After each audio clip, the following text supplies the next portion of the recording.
पठामि संस्कृतं नित्यं वदामि संस्कृतं सदा ध्यायामि संस्कृतं सम्यक् वन्दे संस्कृतमातरं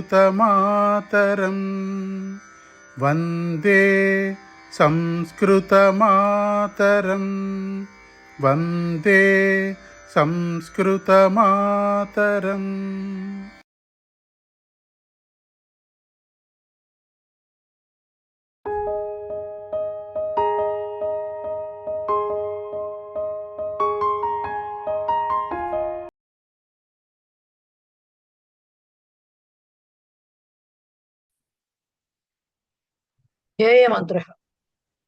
ध्येयमन्त्रः पठामि संस्कृतं नित्यं वदामि संस्कृतं सदा ध्यायामि संस्कृतं सम्यक् वन्दे संस्कृतमातरं संस्कृतस्य प्रसाराय नैजं सर्वं ददाम्यहं संस्कृतस्य सदा भक्तो वन्दे संस्कृतमातरम् संस्कृतस्य कृते जीवन् संस्कृतस्य कृते यजन् आत्मानमाहृतं मन्ये वन्दे संस्कृतमातरम् वन्दे संस्कृतमातरम्।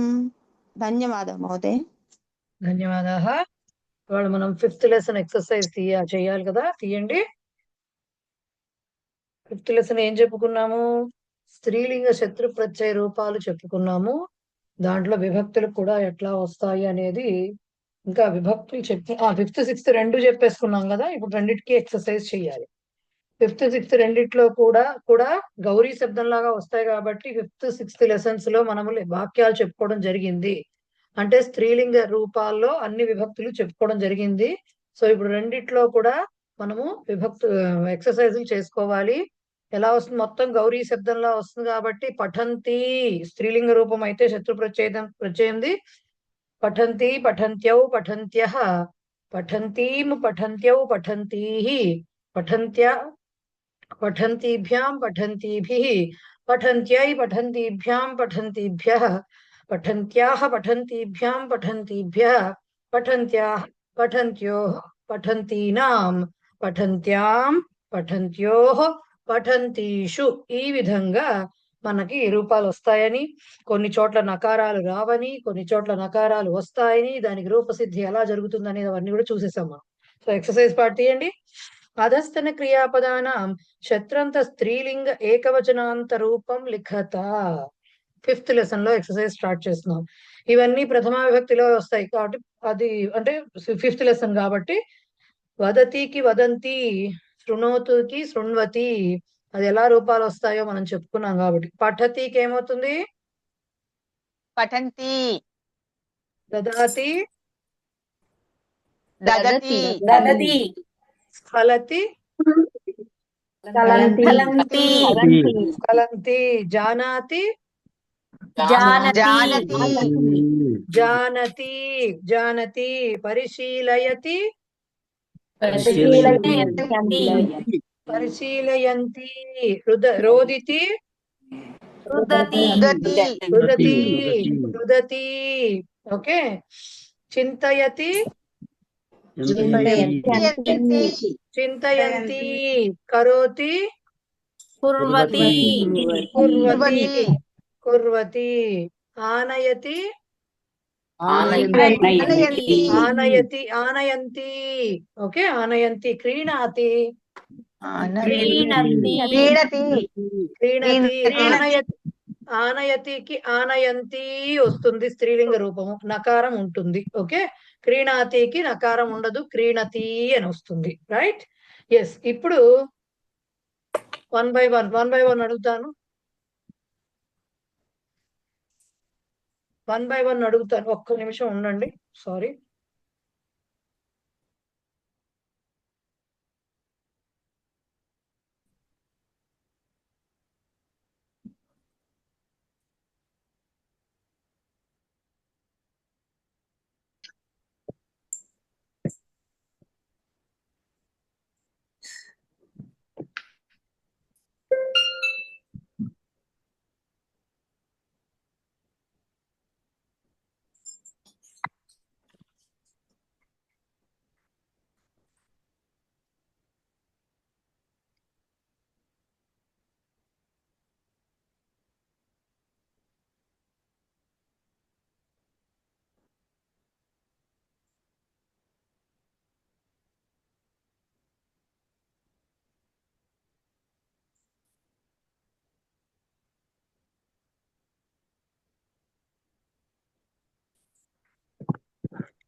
మీరు మ్యూట్ లో ఉన్నారు మహోదయ. ఆడియో లేదు. ఒక్క నిమిషం మేడం ఎవరితో మాట్లాడుతున్నారు. మాట్లాడుతున్నారు.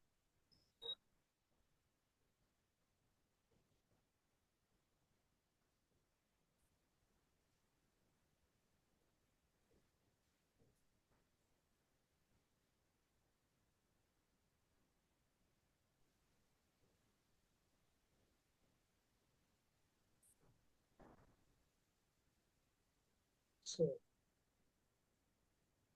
నేను 1 by 1 అడుగుతానండి, అందరినీ మ్యూట్ చేసేస్తున్నాను. ఎస్, ఏం చెప్తున్నారు? ఏతేషాం బహువచన రూపాణి లిఖత. మామూలుగా తెలిసిన విషయమే కదా, విశేష్యము విశేషణము రెండింటిది కూడా మార్చాలి బహువచన రూపంలో. ఎగ్జాంపుల్, పాఠయంతి శిక్షిక, పాఠయంత్యః శిక్షికాః అని బహువచన రూపం చెప్పాలి. రావు గారు నెక్స్ట్ వన్ చెప్పండి. జనత్యాః బాలికాః. జానత్యః బాలికాః. సార్ జనత్యాః ఎక్కడి నుంచి వచ్చింది? సారీ జానతి, జానతి బాలికాకి జానత్యః బాలికాః బాలికాః. వస్తుంది. Yes, Murthy garu next one. Madam, సూచయంత్యః మార్గదర్శికాః. సూచయంత్యః మార్గదర్శికాః కరెక్ట్. మల్లీశ్వరి నెక్స్ట్.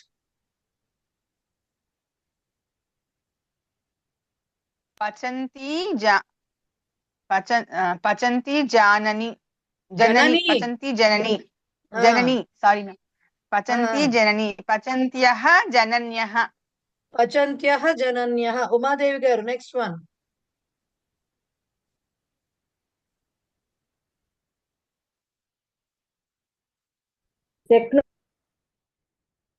శక్నువత్యః దాస్య. శక్నువత్యః శక్నువత్యః దాస్యః కరెక్ట్. శక్నువత్యః దాస్యః కరెక్ట్.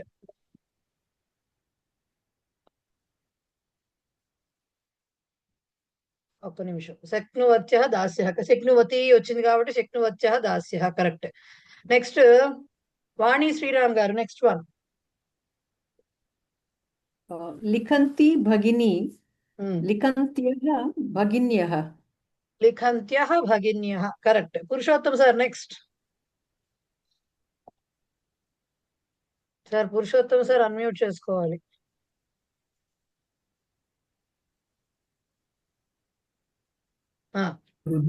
రుదంత్యః సఖ్యః. రుదంత్యః అనకూడదు, నకారం రాదు, రుదతి ఉంది కాబట్టి రుదత్యః సఖ్యః అని వస్తుంది. రుదంత్యః సఖ్యః. కరెక్ట్. శ్రీనివాస్ మంగిపూడి గారు చెప్పండి సార్ నెక్స్ట్ వన్. నయంత్యః కర్మకర్యః. నయంత్యః కర్మకర్యః కరెక్ట్. విజయ గారు. మిలంతి అగ్రజా మిలన్యః అగ్రజాః. మిలంత్యః మిలంత్యః. అగ్రజ కరెక్ట్. మిలంత్యః మిలంత్యాః అనుకో, మిలంత్యః అగ్రజాః correct. Srilatha garu next one.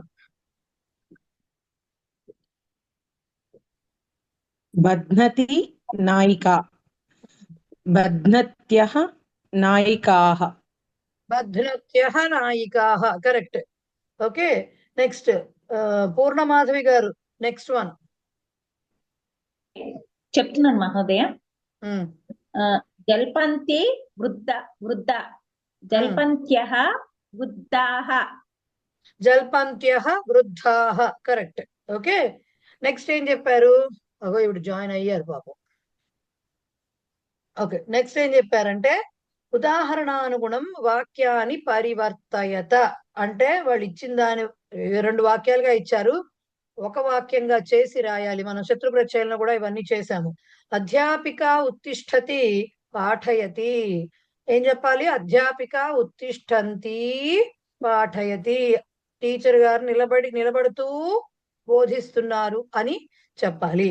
So next వాక్యం చదివి కలిపి చెప్పాలి, ఆన్సర్ కూడా చెప్పాలి సార్. ఎంపీఆర్ఎల్ శర్మ గారు. మేడం, మీ వీడియో రావట్లేదు మేడం. ఎవరికి రావట్లేదు? నేను కనపడట్లేదా? లేదండి, మీరు కనబడుతున్నారు కనిపించట్లేదు, మేడం. ఎవరో కనిపిస్తున్నారండి. మీకే కనబడట్లేదు శివమాల గారు, అందరికి కనబడుతున్నాను, మీకే కనబడట్లేదు. చెప్పంటారా? చెప్పండి సార్, ఎంపీఆర్ శర్మ గారు చెప్పండి సార్. లక్ష్మీ గాయతి నృత్యతి. ఉమ్, లక్ష్మీ గాయంతి నృత్యతి. కరెక్ట్. లక్ష్మీ గాయంతి నృత్యతి, కరెక్ట్. విజయ్ కుమారి గారు నెక్స్ట్ వన్. మహోదయ. రాధా కృష్ణం పశ్యతి తుష్యతి. రాధా కృష్ణం పశ్యంతి తుష్యతి. అంతే, రాధా కృష్ణం పశ్యంతి తుష్యతి. రాధ కృష్ణుని చూస్తున్నది, సంతోషిస్తున్నది, చూస్తూ సంతోషిస్తున్నది, కరెక్ట్. లక్ష్మీ సురేష్ నెక్స్ట్. సఖ్యా సఖ్యా మాతరం ఆహ్వయతి రోదితి. ఆగండి సఖ్యా ఆగండి ఆగండి ఆగండి ఆగండి. శ్రవ్య ఆర్ శ్రావ్య, శ్రవ్య. రెండిట్లో ఏదో ఒకటి ఉండాలి. శ్రవ్య. శ్రవ్య శ్రవ్య మాతరం ఆహ్వయంతి రోదితి. అంతే, శ్రవ్య అమ్మని పిలుస్తూ మాతరం ఏడుస్తుంది. అది శ్రవ్య మాతరం ఆహ్వయంతి రోదితి, కరెక్ట్. ఇందిరా పోతరాజు గారు నెక్స్ట్.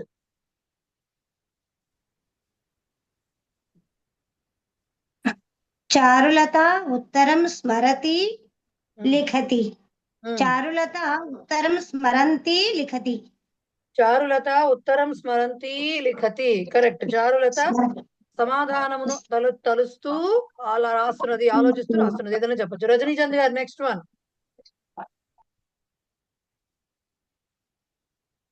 మేడం, దివ్య చింతయతి దివ్య చింతయతి ఖేదం అనుభవతి. చింతయంతి ఖేదం అనుభవతి. దివ్య చింతయంతి ఖేదం అనుభవతి, కరెక్ట్. చింతయంతి ఖేదం అనుభవతి. దివ్య ఆలోచిస్తూ బాధను అనుభవిస్తున్నది, కరెక్ట్. నిత్య భవాని గారు నెక్స్ట్ వన్. లలిత జలం ఆనయతి స్ఖలతి. లలిత ఆనయంతి స్ఖలతి. లలిత జలం ఆనయంతి స్ఖలతి. లలిత నీరు తెస్తూ తడబడుతున్నది, రైట్. నెక్స్ట్ త్రివేణి గారు నెక్స్ట్ వన్ చెప్పండి. సుమిత్ర ప్రశ్నం పృచ్చతి పశ్యతి. సుమిత్ర ప్రశ్నం పృచ్చంతి పశ్యతి. అది సుమిత్ర ప్రశ్నం పృచ్చంతి పశ్యతి. సుమిత్ర ప్రశ్నను అడుగుతూ చూస్తున్నది. శిరీష నెక్స్ట్. శ్రీమతి హాసయతి పాఠయతి. శ్రీమతి హాసయంతి పాఠయతి. హసతి అంటే మనం నవ్వడం, హాసయతి అంటే నవ్వించటం. సో శ్రీమతి నవ్విస్తూ బోధిస్తున్నది, కరెక్ట్, రైట్.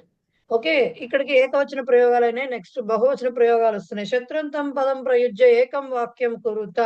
ఎగ్జాంపుల్, గృహిణ్యః పాకకార్యం స్మరంతి జల్పనం స్థగయంతి. గృహిణ్యః పాకకార్యం స్మరంత్యః జల్పనం స్థగయంతి. గృహిణులు వంట గురించి, పాకకార్యం వంటను గుర్తు చేసుకుంటూ మాట్లాడటాన్ని ఆపవేస్తున్నారు, స్థగయంతి. ఓకే, శివమాల గారు నెక్స్ట్ వాక్యం చెప్పండి. శత్రంతం పదం, అది కాదండి, అది అయిపోయింది. నెక్స్ట్ అది దాంట్లో ఒకటి గోపాలికాహ చెప్పండి. గోపాలికాః క్షీరం దుహంతి కృష్ణం స్మరంతి. గోపాలికాః క్షీరం దుహంత్యః కృష్ణం స్మరంతి. గోపాలికాః క్షీరం దుహంత్యః కృష్ణం స్మరంతి. గోపాలికాః అన్న గోపికలు అన్న ఒకటే. సో గోపికలు పాలు పితుకుతూ కృష్ణుణ్ణి స్మరిస్తున్నారు, కరెక్ట్. హిమబిందు గారు నెక్స్ట్ వన్.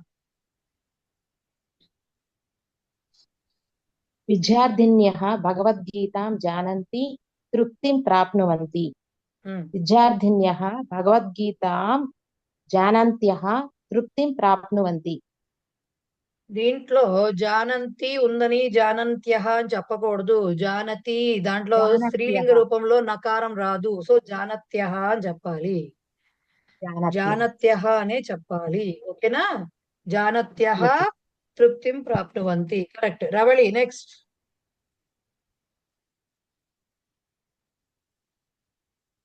బాలికాః రుదంతి శాలాం గచ్చంతి. బాలికాః రుదత్యః శాలాం గచ్చంతి. బాలికాః రుదత్యః, బాలికాః రుదత్యః నకారము రాదు దీంట్లో కూడా. కాబట్టి రుదత్యః ఏంటది శాలాం గచ్చంతి. కరెక్ట్. నండూరు ఆంజనేయ ప్రసాద్ గారు చెప్పండి సార్.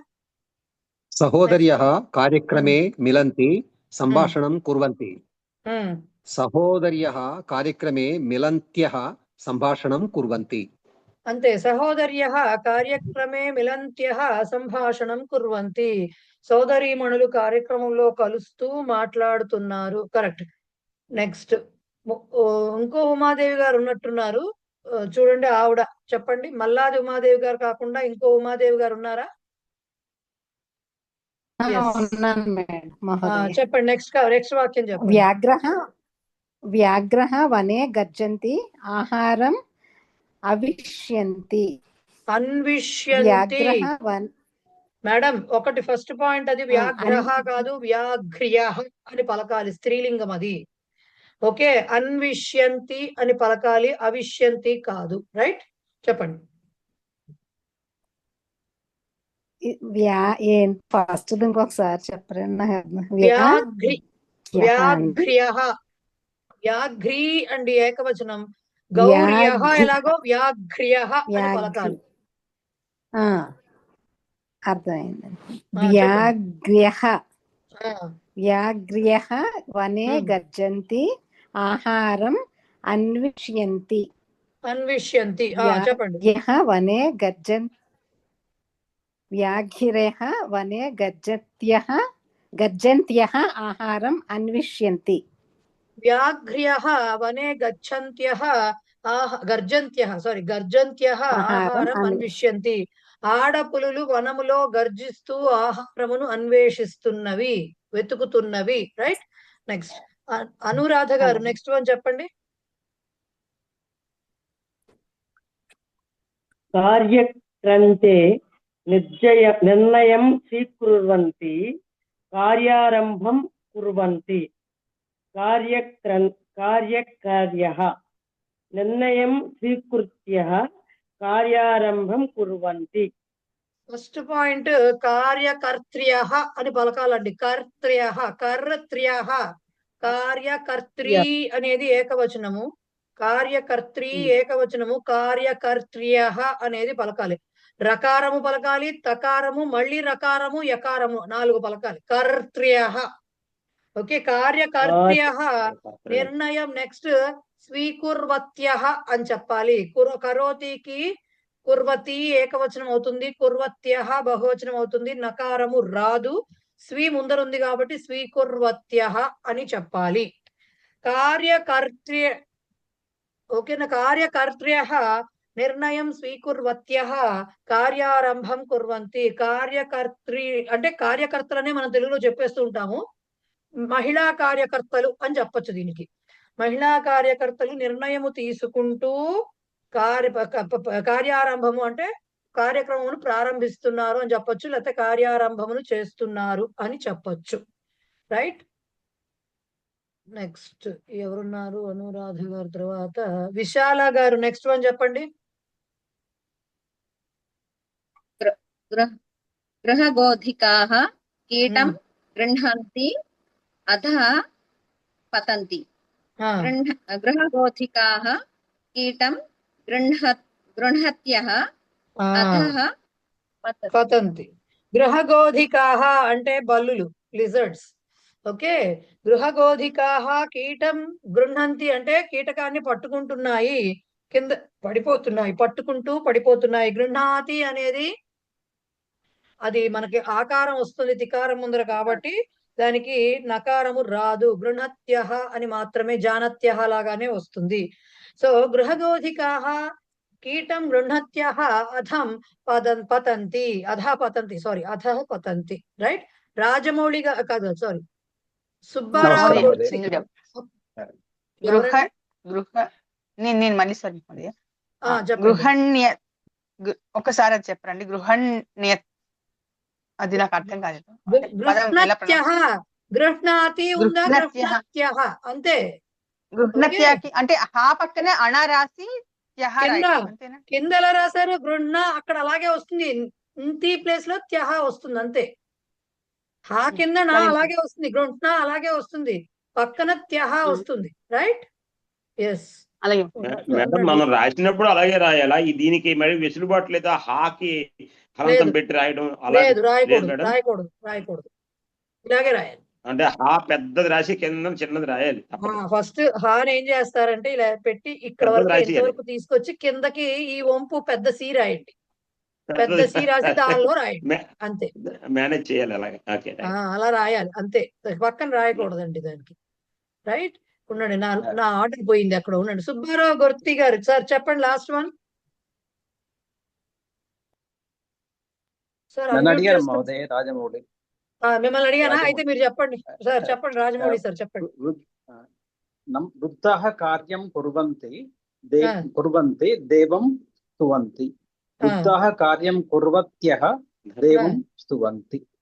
అంతే, వృద్ధాః కార్యం కుర్వత్యః దేవం స్తువంతి.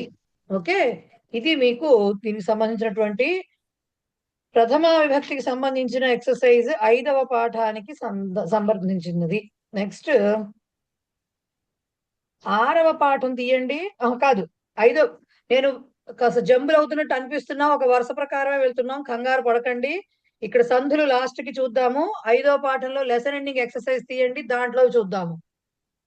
ఓకే, 5వ పాఠంలో వరుస మిస్ అయింది అనుకోవద్దు, అడగని వాళ్ళని నెక్స్ట్ ట్రిప్ లో అడుగుతాను, నాకు పేర్లు గుర్తుంటాయి.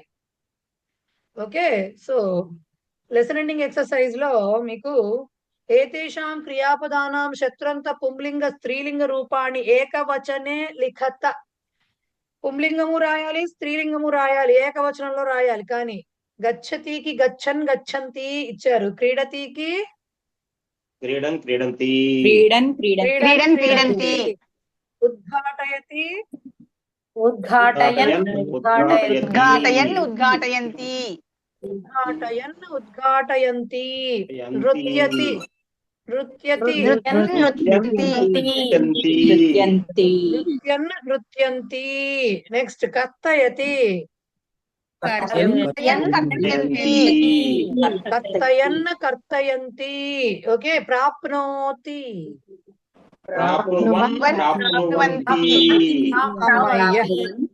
అమ్మయ్య. కానీ ఇక్కడ ఒక చోట పప్పులో కాలేలా,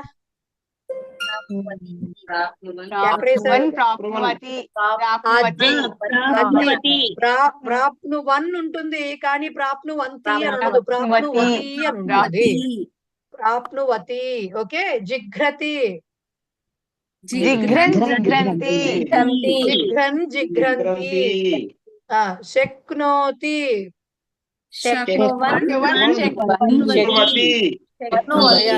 అమ్మయ్య. శక్నువన్ శక్నువతి, నకారం ఉండదు స్త్రీలింగ రూపంలో. విశ్వసితి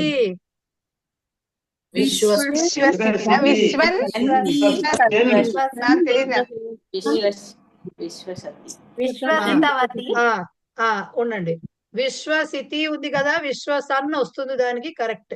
ఓకే, విశ్వసతి వస్తుంది, ఎందుకంటే తికారం ముందర ఇకారం ఉంది, అకారము లేదు, ఇకారం ఉంది. రోదితికి ఎలా అయితే ఉందో దీంట్లో కూడా విశ్వసితి ఉంది, కాబట్టి విశ్వసన్ పుంలింగం కరెక్ట్, విశ్వసతి అనేది స్త్రీలింగం.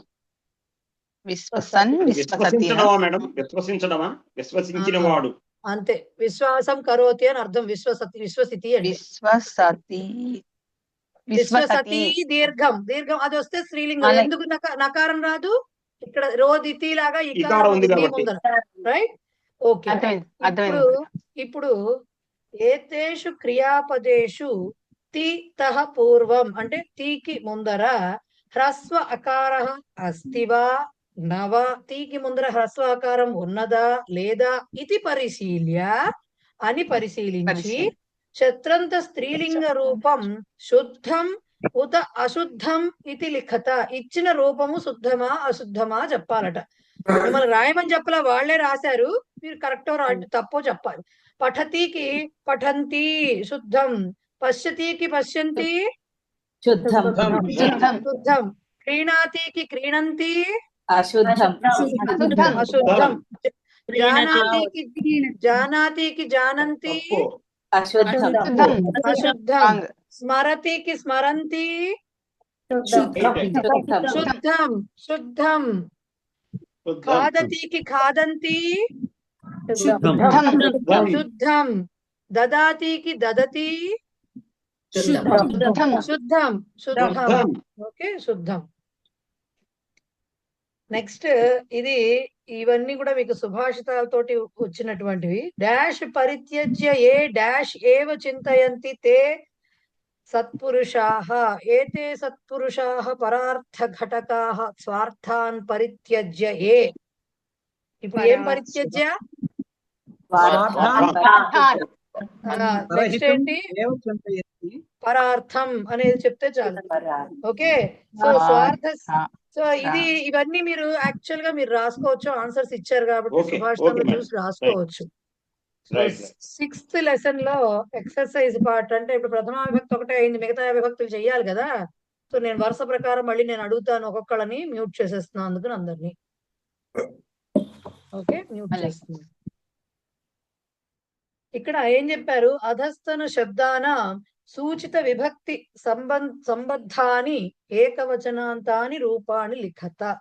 ఇప్పటి వరకు చాలా ఈజీగా వాళ్ళు పాపం ఏకవచనంలో ఇచ్చారు, మీరు ఏకవచనం చక్కగా రాసేసుకున్నారు కదా మామూలుగా. ఇప్పుడు అలా కుదరదు. ఇప్పుడు చక్కగా విభక్తి చూసుకుని దాని ప్రకారం రెండు విశేషణ విశేషాల విభక్తులు మారుస్తూ చెప్పాలి. ఎగ్జాంపుల్, పిబంతి సీత చతుర్థి అని బ్రాకెట్ లో పాపం వాళ్ళే ఇచ్చారు, నేనైతే ఇవ్వను. అదేదో అంటే ఇప్పుడు చెప్పారు, జనరల్ గా చెప్పకపోతే ఎలా రాస్తాం? కరెక్టే.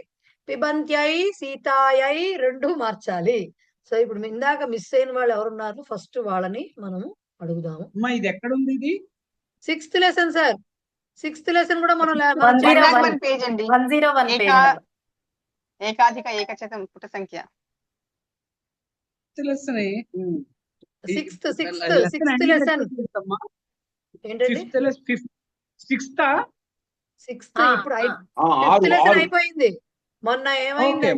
మొన్న ఏమైంది మనకి ఫిఫ్త్ అండ్ సిక్స్త్ లెసన్స్ లో విభక్తులన్నీ ఒకసారి చెప్పేసుకున్నాం.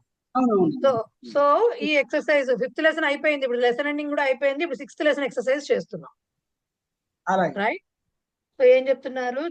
పిబంతి సీత అని ఇచ్చారు ప్రథమా విభక్తిలో. చతుర్థిలో రాయమన్నప్పుడు పిబంత్యై సీతాయై అని రెండిటికి కూడా మనము మార్చాలి. వరుసలో ఎవరున్నారు? నాకు చూస్తాను ఎవరు చెప్తున్నారు, చూసి అడుగుతాను. ఒక్క నిమిషము. ఝాన్సీ గారు. నమస్తే మహోదయ. చెప్పండి. ఓకే, స్కలంతి వృద్ధ సప్తమి విభక్తి. సో స్కలంత్యాం వృద్ధ. వృద్ధ కూడా పెట్టాలి కదా మరి, విభక్తి సప్తమి.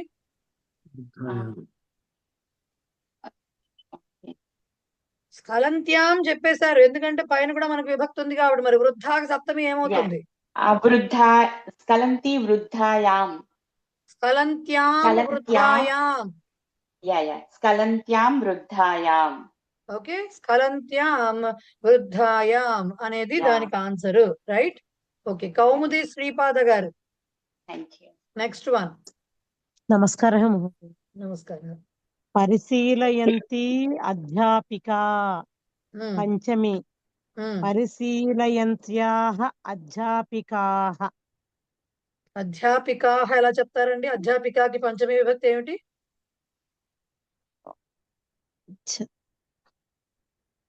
రమా శబ్దంలో పంచమి విభక్తి ఏంటండి?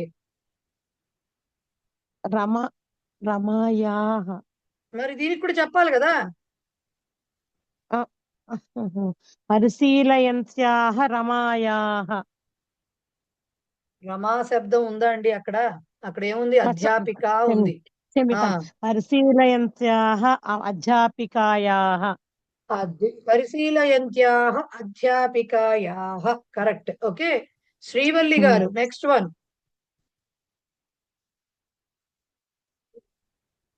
ఇచ్యంతి శారదా షష్ఠి. ఇత్యంత్యాః శారదాయాః. కరెక్ట్. ఇచ్ఛంత్యాః శారదాయాః షష్ఠి విభక్తి అవుతుంది అది. ఫణీశ్వరి గారు. Next one. ఫణీశ్వరి గారు అన్మ్యూట్ చేసుకుని చెప్పాలి ఆన్సర్.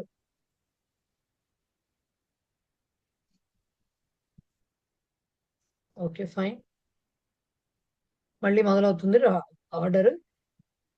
మూర్తి గారు చెప్పండి. మ్యామ్ ఇంకా శ్యామల మేడం గారు ఉంటారు. మేడం డాక్టర్ శ్యామల శ్యామల గారు గారు. ఎక్కడున్నారో అడగలేదా నేను శ్యామల మేడం నన్ను అడగలేదు. మూర్తి గారు మీరు చెప్పండి, నెక్స్ట్ అడుగుతారు ఆవిడ. మూర్తి గారు మీరు చెప్పండి ఇది.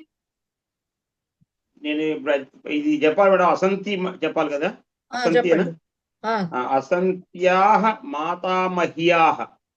హసంత్యాహ మాతామహి ఏంటిదండి? హసంతి మాతామహికి సప్తమి అడిగారు, మీరేం చెప్పారు? సప్తమి అడిగారు కదా. Okay okay. అసంత్యాం మాతామహ్యాం. అది హసంత్యాం మాతామహ్యాం అని చెప్పాలి. శ్యామల గారు నెక్స్ట్ వన్ చెప్పండి మేడం. పతంతి పేటిక. పతంత్యా పేటికయా. పతంత్యా చెప్పాలి, నకారం తీయకూడదు ఇక్కడ. పతంత్యా వినపడలేదు అయితే నాకు, సారీ. పతంత్యా పతంత్యా పేటికయా కరెక్ట్. తృతీయ విభక్తి అడిగారు, కరెక్ట్. ఓకే నెక్స్ట్ విశాల గారు నెక్స్ట్ చెప్పండి. విశాల గారు చెప్పండి. స్థాపయంతి వైద్యా. స్థాపయంత్యై వైద్యాయై. చతుర్థి ఇచ్చారు వాళ్ళు, సో స్థాపయంత్యై వైద్యాయై అని చెప్పాలి, కరెక్ట్. Malleswari next one.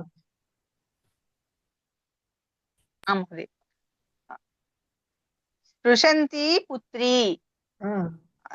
తృతీయ విభక్తి చెప్పాలి. స్పృశంత్యా పుత్ర్యా. స్పృశంత్యా పుత్ర్యా కరెక్ట్. స్పృశంతి అంటే ముట్టుకుంటున్నటువంటి, స్పర్శిస్తున్నటువంటి అని చెప్పాలి, స్పృశిస్తున్నటువంటి. సో స్పృశంతి పుత్రికి తృతీయ స్పృశంత్యా పుత్ర్యా. పొరపాటున కూడా విసర్గలు పెట్టారా అది పంచమీకో షష్ఠీకో వెళ్ళిపోతుంది, జాగ్రత్తగా ఉండాలి. Right. Malladi Umadevi garu next one.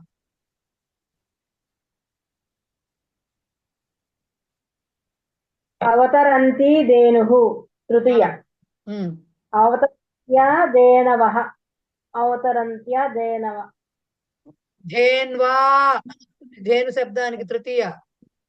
అవతరంత్యా ధేన్వా అని వస్తుంది. Okay next Vani Sriram garu next one madam. నృత్యంతి పౌత్రి చతుర్థిలోకి నృత్యంత్యై పౌత్రై. కరెక్ట్. నృత్యంత్యై పౌత్ర్యై. ఓకే నృత్యంత్యై బాగా నోరు తిరుగుతుంది ఇది కనుక 10 సార్లు పలికితే. పౌత్ర్యై రైట్.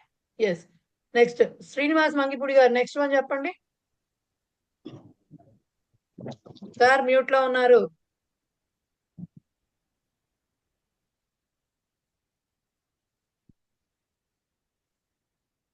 ఏమిటి అన్మ్యూట్ అవ్వట్లా?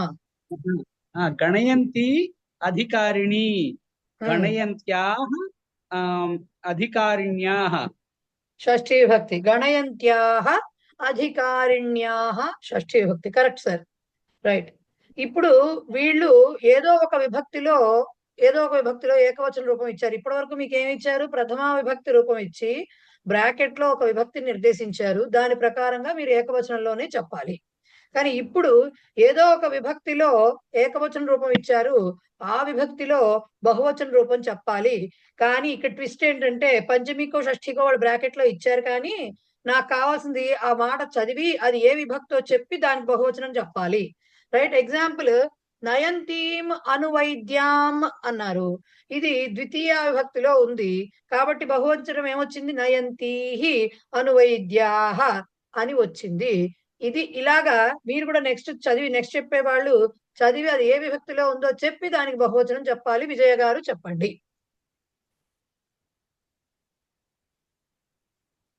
ప్రవహంత్యై నద్యై. ప్రవహంత్యై నద్యై చతుర్థి విభక్తిలో. ఓకే. ప్రవహంతిభ్యః నదీభ్యః. అమ్మయ్య. ప్రవహంత్యై నద్యై చతుర్థిలో ఉంది. ప్రవహంతిభ్యః నదీభ్యః దానికి బహువచన రూపం అవుతుంది. రావు గారు నెక్స్ట్ వన్. నిర్వహంత్యా భగిన్యాః. షష్ఠీ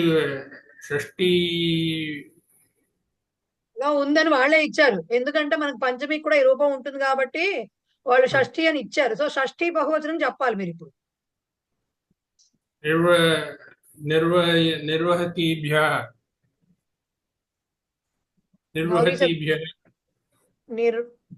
నిర్వహంత్యాః భగిన్యాః షష్ఠి ఏకవచనంలో ఉంది. నిర్వహంత్యభ్యः భగిన్యభ్యः. తప్పు సార్, మీరు అసలు భ్యహాలు రావు, షష్ఠిలోకి వచ్చేసరికి భ్యహాలు భ్యాములు పోతాయి. సో ఏముంటాయి? నిర్వహంతీనాం నదీనాం నిర్వహంత్యానాం భగినీనాం అది భగినీనాం అని వస్తుంది. భగినీనాం నిర్వహంతీనాం భగినీనాం. రైట్. శర్మ గారు, ఎంపీఆర్ఎల్ శర్మ గారు చెప్పండి సార్.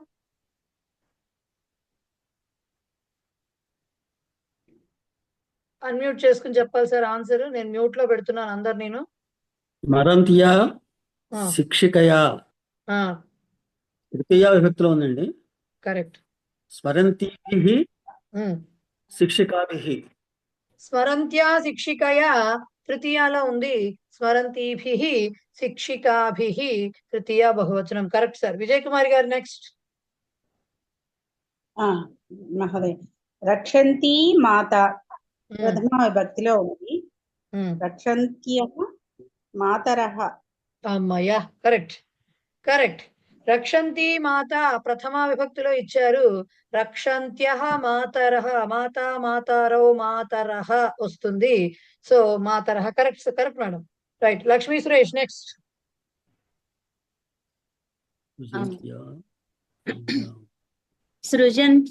సృజంత్యాం దేవ్యాం. ఇది ద్వితీయ విభక్తిలో ఉంది. సృజంతీః దేవ్యః. ఏంటమ్మా సృజంత్యాం అనేది తృతీయాలో ఉందా? ఒకసారి షష్ఠీ విభక్తి అవుతుందా? నాకు మొత్తం గౌరీ శబ్దం చెప్పండి మీరు. షష్ఠీ కదే మహోదయ. గౌరీ గౌర్యో గౌర్యః. గౌరీం గౌర్యో గౌరీః. గౌర్యా గౌరీభ్యాం గౌరీభిః. గౌర్యై గౌరీభ్యాం గౌరీభ్యః. గౌర్యాః గౌరీభ్యాం గౌరీభ్యః. గౌర్యాః గౌర్యోః గౌరీనాం. గౌర్యాం గౌర్యోః. క్షమించాలి, సప్తమి గౌరీషు. అందరి ముందర అడిగానని ఏం ఫీల్ అవ్వకండి.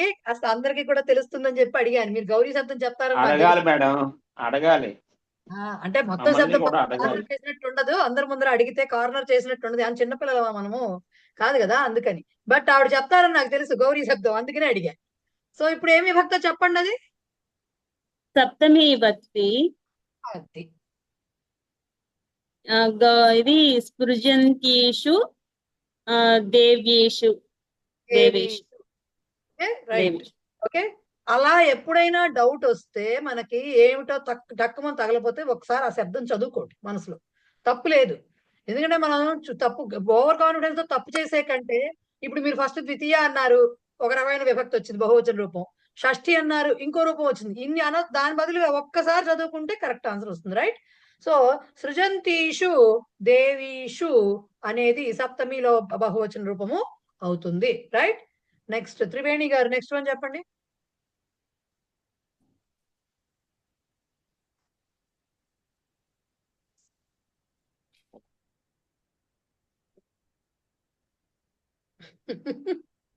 చెప్పండి చెప్పండి.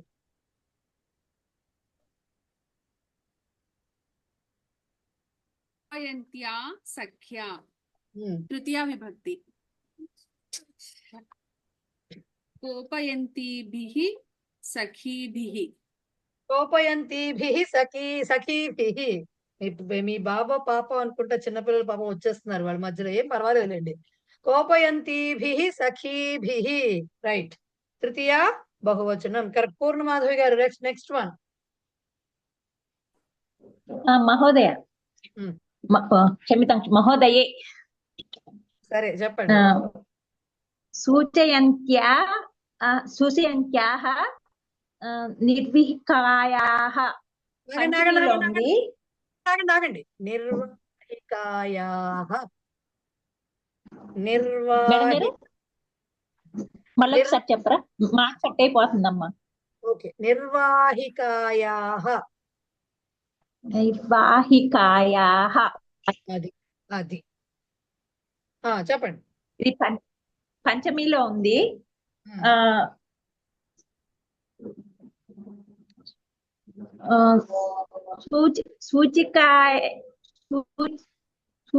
సూచిత్యేభ్యః నిర్వికాయేభ్యః. పర్వాలేదు. సూచయంతిభ్యః నిర్వాహికాభ్యః. నిర్వాహికాభ్యః. Right. Nitya Bhavani garu next one.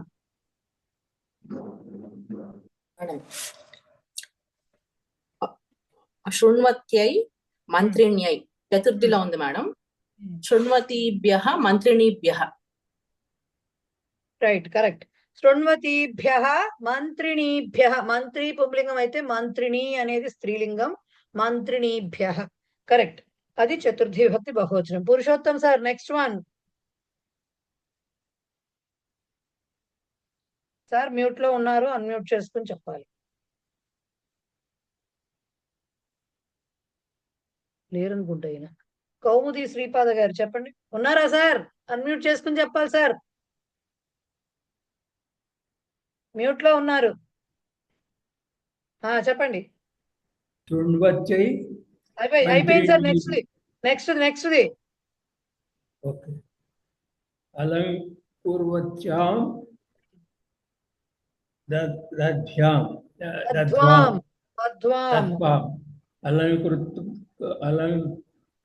అలంకుర్వత్యాం దధ్వతాం.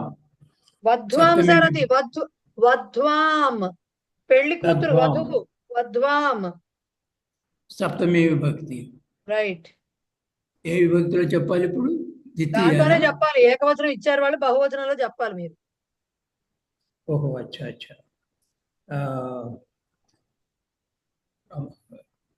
గౌర్యాం గౌర్యో గౌరీణాం గౌరీషు sir, గౌరీణాం కాదు, సప్తమి గౌరీషు. సప్తమి గౌరీషు. అలంకృత్యాషు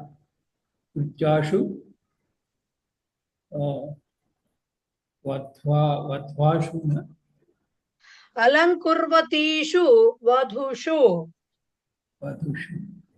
వధు శబ్దం ఉంటుంది, వధు అని ఉంటుంది మనకు ప్రవేశాల్లో. చూడండి ఒక్కసారి, వధు శబ్దం ఉంటుంది. మన ప్రవేశ పుస్తకాల దగ్గర పెట్టుకుంటే మీరు ఎప్పుడైనా తీయంగానే వచ్చింది. ఊకారాంత స్త్రీలింగ వధూ శబ్ద. దాంట్లో ఏమొస్తుంది? వధూషు. అందరికీ వినిపిస్తోందండి? నాకు ఆడియో రావట్లేదు. అందరికీ వినపడుతుంది సార్. పడుతోందండి. నాకు ఒక్కడికేనా, అందరికీనా? మీకు ఒకసారి బయటికి వెళ్ళి మళ్ళీ రండి, అప్పుడు వినపడుతుంది. కొంచెం స్లో ఉంది మహోదయ. వాళ్ళ మీ వాయిస్ దగ్గర పెట్టుకోండి. చాలా దగ్గరగా ఉంది, నేను అరుస్తున్నా. పైగా దగ్గరే ఉందా? ఓకే, అంతే బానే ఉందండి. మీరు ఒకసారి బయటికి వెళ్ళండి, నిజంగానే బాగుంది అంత. సరే, ఇప్పుడు ఏం చెప్తున్నాను? వధ్వాం వధ్వోః వధూషు అనేది సప్తమి విభక్తి రూపం అవుతుంది. సో అలంకుర్వతీషు వధూషు. కరోతికి కుర్వతి వస్తుంది మనకి స్త్రీలింగంలో. కాబట్టి అలం ఉండనివ్వండి, ముందర స్వీ ఉండనివ్వండి, ఇంకేమున్నా సరే మనం ఏం చెప్పుకోవాలి?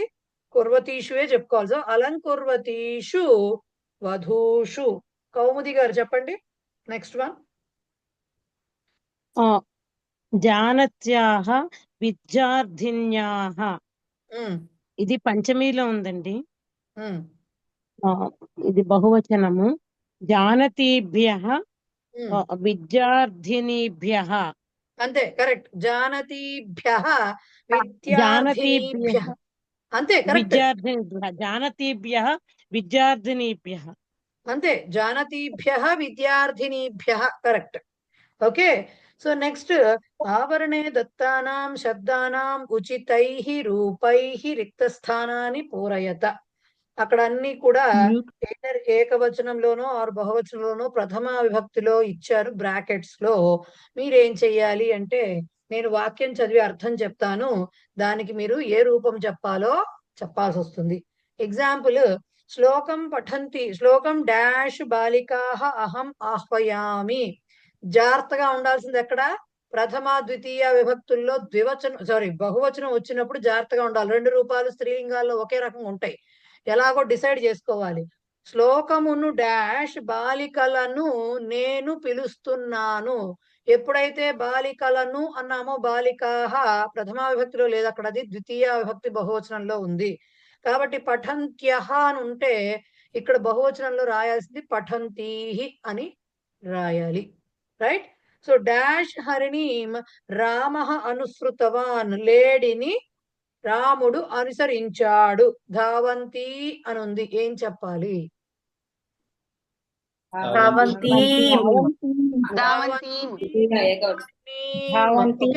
ఏ విభక్తి? ఏ విభక్తి? ద్వితీయ విభక్తి బహువచనం. ద్వితీయ విభక్తి ఏకవచనం. ఎవరు బహువచనం? బహువచనం కాదు తల్లి, మళ్ళీ సరి ఓకే, బహువచనం కాదు. రైట్. నెక్స్ట్ తృణాని డాష్ ధేనూహు గోపాలః రక్షతి. ఎంత కేర్ఫుల్ గా ఉండాలంటే ద్వితీయ విభక్తి తోటి మనము తృణాని గడ్డిని ఆర్ గడ్డి పరకలను డాష్ ధేనూహు గోవులను, ధేనూహు గోవులను, గోపాలః రక్షతి ఆవులను గోపాలుడు రక్షిస్తున్నాడు. చరంత్యః ఏం చెప్పాలి? చరంతీహి ఏ వచనం? బహువచనం. ద్వితీయ బహువచనం. డాష్ పరీక్షాయాః తస్యాః భీతిః. ఇప్పుడు నేను అడుగుతాను ఒక విషయం. భీతిః వచ్చింది కాబట్టి ఇక్కడ పరీక్షాయాః ఏ విభక్తి అవుతుంది? పంచమి అవుతుంది. అమ్మయ్య. డాష్ పరీక్షాయాః పరీక్ష వలన తస్యాః భీతిః ఆమెకు భయము. ఓకే, ఏమిటి? ఆగచ్చంతి అని ఇచ్చారు, ఏం రాయాలి?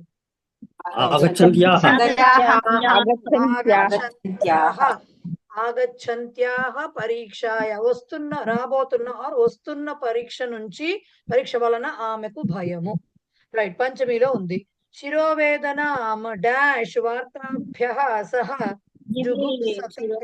వార్తాభ్యః అని ఉంది. ఇప్పుడు ఇక్కడ దీనికి అర్థం చెప్తాను. తలనొప్పి కలిగించేటటువంటి వార్తల వలన అతను జుగుప్సతే అంటే చిరాకు పడుతున్నాడు. సో ఇప్పుడు జనంత్యః అని ఇచ్చారు, దాన్ని వార్తాభ్యః ఇక్కడ ఏ విభక్తిలో ఉన్నట్టు? అది చతుర్థి విభక్తిలో ఉన్నట్టు. వాటి వలన ఇతనికి చిరాకు కలుగుతోంది. పంచమిలో చెప్పాలి. సో ఏం చెప్పాలి?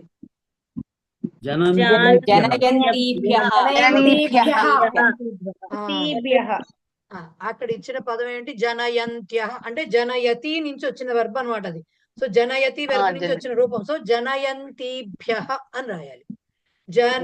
జనయంతిభ్యః అంటే తలనొప్పి కలిగించే వార్తల వలన అతను చిరాకు పడుతున్నాడు అని చెప్పుకోవాలి. సో అక్కడ నేను చతుర్థి ఎందుకు అనుకున్నానంటే జుగుప్సతి అని ఉంది కదా, అంటే మనకి నెగిటివ్ ఫీలింగ్స్ కి చతుర్థి అంటే కోపయతి అలా వాడతాం కదా, అందుకు నేను అది అనుకున్నాను. యాక్చువల్గా అప్పుడు అది కూడా కరెక్టే. కాదండి, అలా కాదు. జుగుప్సతే అన్నారు కదా, వార్తల కొరకు అతను జుగుప్స చెందుతున్నాడు. కంసాయ కృధ్యతి కరెక్టే అవ్వచ్చు. చతుర్థి కూడా కరెక్టే, ఇలా కూడా చెప్పుకోవచ్చు. ఇక్కడ 2 రకాల అర్థాలు కరెక్టే వస్తాయి అప్పుడు. అవునండి, నేనైతే ఫస్ట్ చతుర్థి అని అందుకే అనుకున్నాను, అదే చెప్పాను. యాక్చువల్గా జుగుప్సతే ఒక రకంగా ఈ 2 ఆర్గ్యుమెంట్లు కరెక్టే. ఇప్పుడు ఇక్కడ ఇప్పుడు నాకు ఈ వాక్యంలో ఇంకొక అనుమానం కూడా, అంటే ఇంకో సందేహం కూడా ఉంది మహోదయ. జుగుప్సతే అనే పదము అది మనకి మామూలుగా క్రియా విశేషణం కింద చెప్తాం కదా, అంటే అది ఒక ఫీలింగ్ కింద చెప్తాం కదా, అంటే తృతీయ రావాలి కదా అని నాకు డౌట్. అసలు జుగుప్సతి అనేది క్రియాపదం కింద ఎలా వచ్చిందో తెలియలా. ఉంటుంది. విశ్వసితి రాలా ఇప్పుడు? అలాగే వచ్చేసింది. అది విశ్వసితి రాలే అంటే ఇప్పుడు రాష్ట్రపతి రూపంలో ఉంది. అది ఇప్పుడు విశ్వసితి వచ్చింది. మనం విశ్వసితి అనే వెర్బ్ జనరల్ గా వాడం. విశ్వాసం కరోమి అని వాడుతూ ఉంటాం జనరల్ గా. ఏదో విశ్వసితి అంత వెళ్ళం మనము. బట్ ఉంది ఉన్నది, లేనంత అదే మనం వాడనంత మాత్రం లేదు అని కాదు కదా. రైట్. అదనమాట. అయితే ఇప్పుడు మనకి చతుర్థి అయినా పంచమి అయిన అడ్వాంటేజ్ అంటే రూపం ఒకటే అయింది. రూపం ఒకటే వస్తుంది. జనయంతిభ్యః వార్తాభ్యః. రైట్. సహోదరస్య వచనం డాష్ శోభయా ఉచ్చైః హసితం. సహోదరస్య సోదరుని వచనం మాటను డాష్ శోభయా శోభ చేత ఉచ్చైః హసితం గట్టిగా నవ్వబడినది. ఏం చెప్పాలి ఏ విభక్తి? తృతీయ విభక్తి. ఈ వాక్యం దేంట్లో ఉంది? భావేలో ఉంది మహోదయ. ఉచ్చైః హసితం అన్నారు, భావేలో ఉంటది. హసతి అనేది అకర్మక క్రియ కాబట్టి భావేలో ఉంది అది. రైట్. దీర్ఘవాక్యం డాష్ తాభిః దోషః కృతః. పొడుగో ఇదే జరుగుతుంది, మనకు జరిగే పనే ఇది. పొడుగు వాక్యాన్ని పెద్ద వాక్యమును రాస్తున్న తాభిః ఆ స్త్రీల చేత కృతః దోషము చేయబడింది. ఇది కర్మణిలో ఉంది. లిఖంతీభిః లిఖంతీభిః తాభిః తృతీయ బహువచనం కర్మణి వాక్యం. రైట్. నెక్స్ట్ డాష్ మహిళాయాః మనః శుద్ధం అస్తి.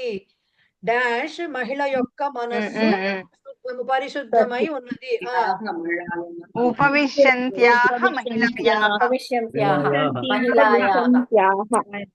ఉపవిశంత్యాః మహిళాయాః. ఎవరినో మ్యూట్ చేస్తాను, చూసుకోండి ఎవరిని మ్యూట్ చేస్తాను పొరపాటు. నేను మల్లీశ్వరి గారిని అనుకుంటా బహుశా. సో ఉపవిశంత్యాః మహిళాయాః షష్ఠీ విభక్తిలో ఉంది యొక్క మనస్సు అని చెప్తున్నాం కాబట్టి. డాష్ విద్యార్థినీనాం శిక్షకః ఆగతవాన్. విద్యార్థినుల యొక్క శిక్షకుడు వచ్చాడు. నృత్యంతీనాం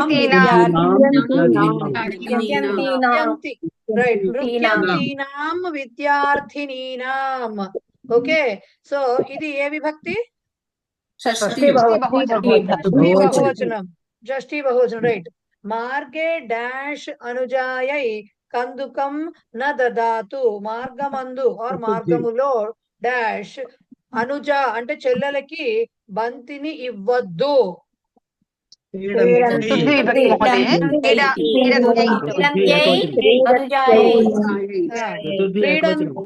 క్రీడంత్యై అనుజాయై చతుర్థి ఏకవచనంలో ఉంది. నెక్స్ట్ స్వగృహం డాష్ ప్రతివేశినీభ్యః మాత కుంకుమం దత్తవతి. స్వగృహం. నేను మ్యూట్ చేసేస్తాను అందరినీ. అర్థం చెప్పాలి అంటే ఆన్సర్ చెప్పేస్తే కుదరదు కదా. తన ఇంటికి వచ్చినటువంటి ప్రతివేశిని అంటే పొరుగు స్త్రీ, ఇరుగు పొరుగు వాళ్ళని ప్రతివేశిని అని అంటారు స్త్రీలని.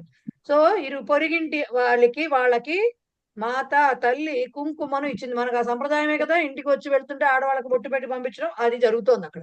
వాక్యానికి అర్థం వద్దు, ఏం వద్దు, దాంట్లో ఏమున్నాయో చూడద్దు, కొత్త పదాలు. మనకు మాత్రం ముందు ఆన్సర్ చెప్పేయాలి కదా. ఇప్పుడు చెప్పండి ఆన్సర్.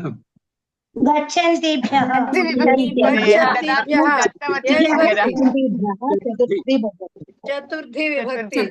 ఎందుకు చతుర్థి అయింది అది? దత్తవతి. మన జన్మ ధన్యమైంది బాబోయ్. అమ్మయ్యా.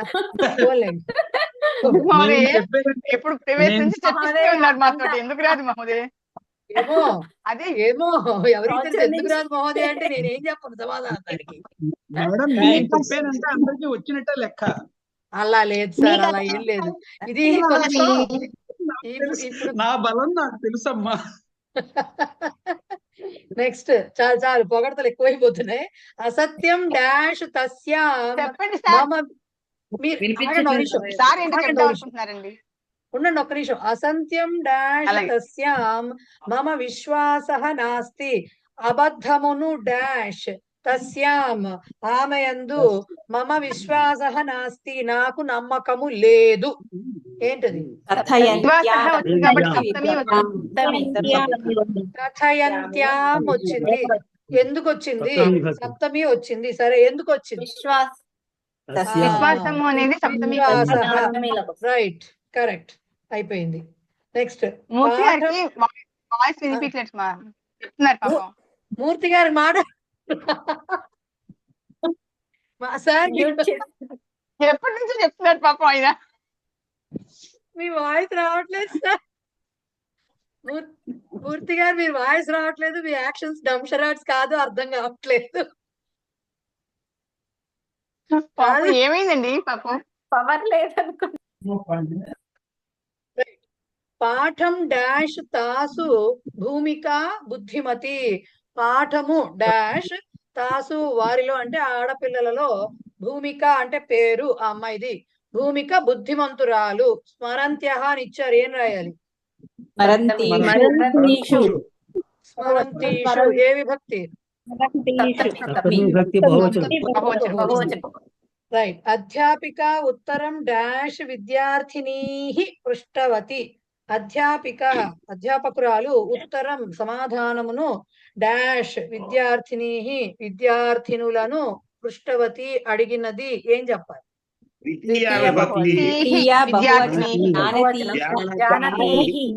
జానతి విద్యార్థినీ. రైట్.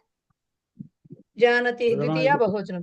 కార్యం డాష్ కర్మ, కార్యం డాష్ కర్మకరీషు భవత్యాః కోపః అనుచితః. కార్యమును డాష్ కర్మకరీషు అంటే పనివారి యందు, ఆడపనివారి యందు మీ యొక్క కోపము అనుచితము. సో ఇప్పుడు ఏం చెప్పాలి? సప్తమి. కుర్వతీషు సప్తమి కుర్వతీషు. కుర్వతీషు. సప్తమి విభక్తి కుర్వతీషు కర్మకరీషు. రైట్. బహువచనం. వార్తాం డాష్ కార్యకర్తృభిః సంతోషః అనుభూతః. వార్తను డాష్ కార్యకర్తృభిః మహిళా కార్యకర్తలచే సంతోషము అనుభవింపబడినది. ఏమిటది? తృతీయ బహువచనం. శృణ్వతీభిః. శృణ్వతీభిః కార్యకర్తృభిః. రైట్. సో అది రైట్. అక్కడికి 6th లెసన్ ఎక్సర్సైజ్ అయింది. లెసన్ ఎండింగ్ లో కూడా ఇవి ఏమైనా ఉంటాయి, ఎక్కడో చూద్దాం, ఉండండి. తీయండి 6th లెసన్ లో లెసన్ ఎండింగ్ లో చూడండి. 116 పేజ్ నెంబర్.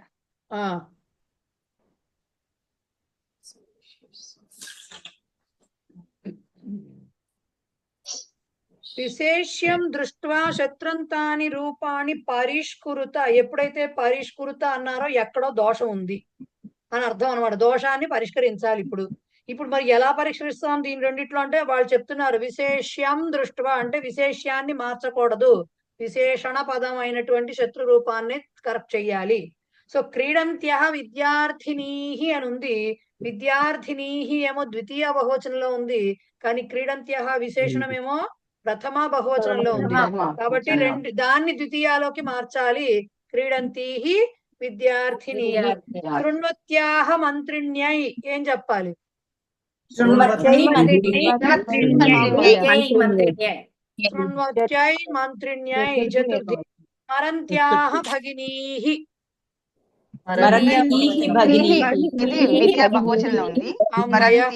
స్మరంతీః భగినీః ద్వితీయ బహువచనము.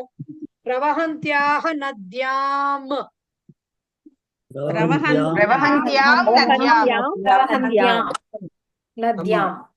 ఏ విభక్తి? ఎవరు షష్ఠి అన్నారు? ఎవరు షష్ఠి అన్నారు? సప్తమి విభక్తి. సప్తమి విభక్తి. ప్రవహంత్యాం నద్యాం. ఇంక ఇంపోజిషన్స్ ఇవ్వాలి, శబ్దాలు రాయండి బాబు 10 సార్లు 15 సార్లు ఒక్కో శబ్దం అని. లిఖంతీః మాతరః. లిఖంత్యః మాతరః. మాతరః ప్రథమాలో ఉంది, లిఖంతీః ద్వితీయాలో ఉంది, కాబట్టి దాన్ని మార్చాలి ప్రథమాలోకి. ధావంత్యై బాలికయా.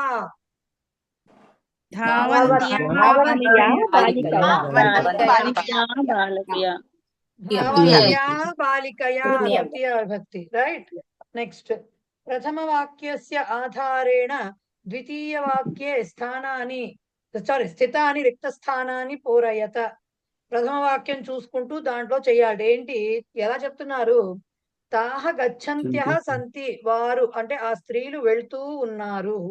గచ్చంతీః తాహ ఆహ్వయ. దీన్ని అర్థం చేసుకోవాలండి ఈ వాక్యాల్ని. గచ్చంతీః తాహ ఆహ్వయ.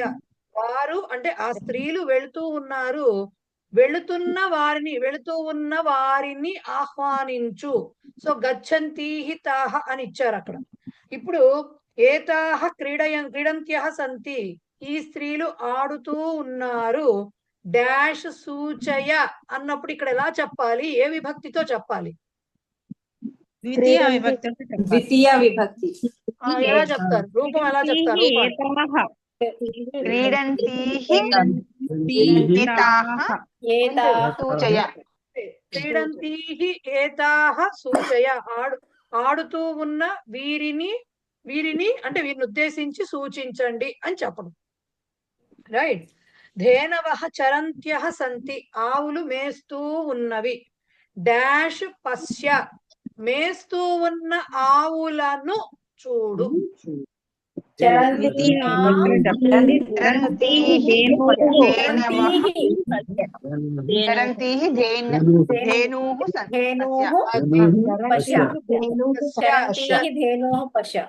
అది చరంతీః ధేనూః పశ్య అనేది ఆన్సర్ అవుతుంది. ధేనూః మన ద్వితీయ బహువచనం. రైట్. నెక్స్ట్ గృహిణ్యః జల్పంత్యః సంతి. గృహిణులు మాట్లాడుతూ ఉన్నారు. డాష్ మాట్లాడుతూ ఉన్న గృహిణులను వాళ్ళకి అంటే వారిని ఉద్దేశించి గుర్తు చేయి. స్మారయ గుర్తు చేయి. జల్పంతీః గృహిణీః స్మారయ.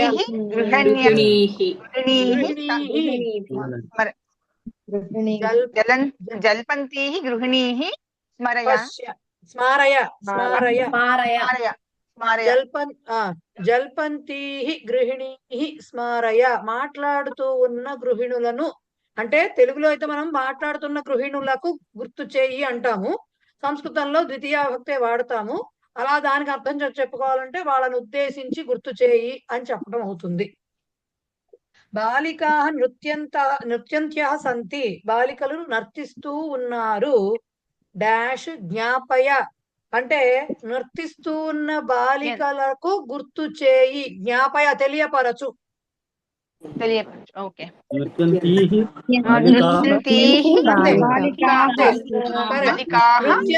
రైట్. నృత్యంతీః బాలికాః జ్ఞాపయ. ఓకే. విద్యార్థిన్యః లిఖంత్యః సంతి. విద్యార్థినులు రాస్తూ ఉన్నారు.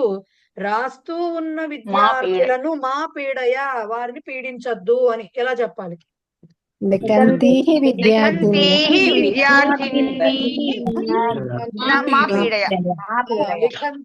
విద్యార్థినీః మా పీడయ. అయిందా అక్కడికి? మహోదయ ఒక సందేహం ఉంది మహోదయ. చెప్పండి. సూచయ, పశ్య, స్మారయ, జ్ఞాపయ, మా పీడయ. మా పక్కన పెట్టిన పీడయ ఇవన్నీ కూడా మధ్యమ పురుష ఏకవచన క్రియాపదాలేనా? లోట్ లకారము మధ్యమ పురుష ఏకవచనం. పఠతు పఠతాం పఠంతు పఠ లిఖ వద హస చర ధావ అన్ని కూడా మధ్యమ పురుష. ఇప్పుడు వచ్చినటువంటి కూడా అంతే. స్మారయ, చింతయ ఇవన్నీ కూడా అలాగే వస్తాయి. చింతయతు చింతయతాం చింతయంతు, చింతయ చింతయతం చింతయత. Okay right. అలా లోట్ లో మధ్యమ పురుషలో అలా వస్తాయి అవన్నీ. సో బాగా చెప్పారు. చాలా బాగా చక్కగా శబ్ద రూపాలు అయిపోయినాయి కదా. ఇప్పుడు మనం మళ్ళీ వేరే టైప్ చూసుకోవాలి కదా. సంధులు ఉన్నాయి కదా మరి మనకి ఎక్సర్సైజ్. నెక్స్ట్ వీక్ లో చూద్దాం. అదే తర్వాత చూస్తున్నారు ఎందుకు? నెక్స్ట్ వీక్ లో సంధులు కొంచెం కాదు మహోదయ, చాలా కన్ఫ్యూజింగ్ గా ఉంటున్నాయి. పదాలే రావట్లేదు అంతం కూడా. కష్టంగా ఉంది. మీరు ఒకసారి వేరే ఒక స్పెషల్ గా సందుల గురించి ఒక క్లాస్ వేరే తీసుకుంటే బాగుంటది. ఎందుకంటే సందులు ఈజీగా ఉన్నట్టు అనిపిస్తుంది మేడం, కానీ చాలా ఆ చెత్వ సంధి ఆ జస్వ సంధి ఇవి మాత్రం చాలా కన్ఫ్యూజ్ చేస్తున్నాయి. అది నాకు మేబీ నా బుర్ర కళలో చాలా మందికి బాగా అర్థమై ఉండొచ్చు. మేబీ నాకు అలా ఉందేమో.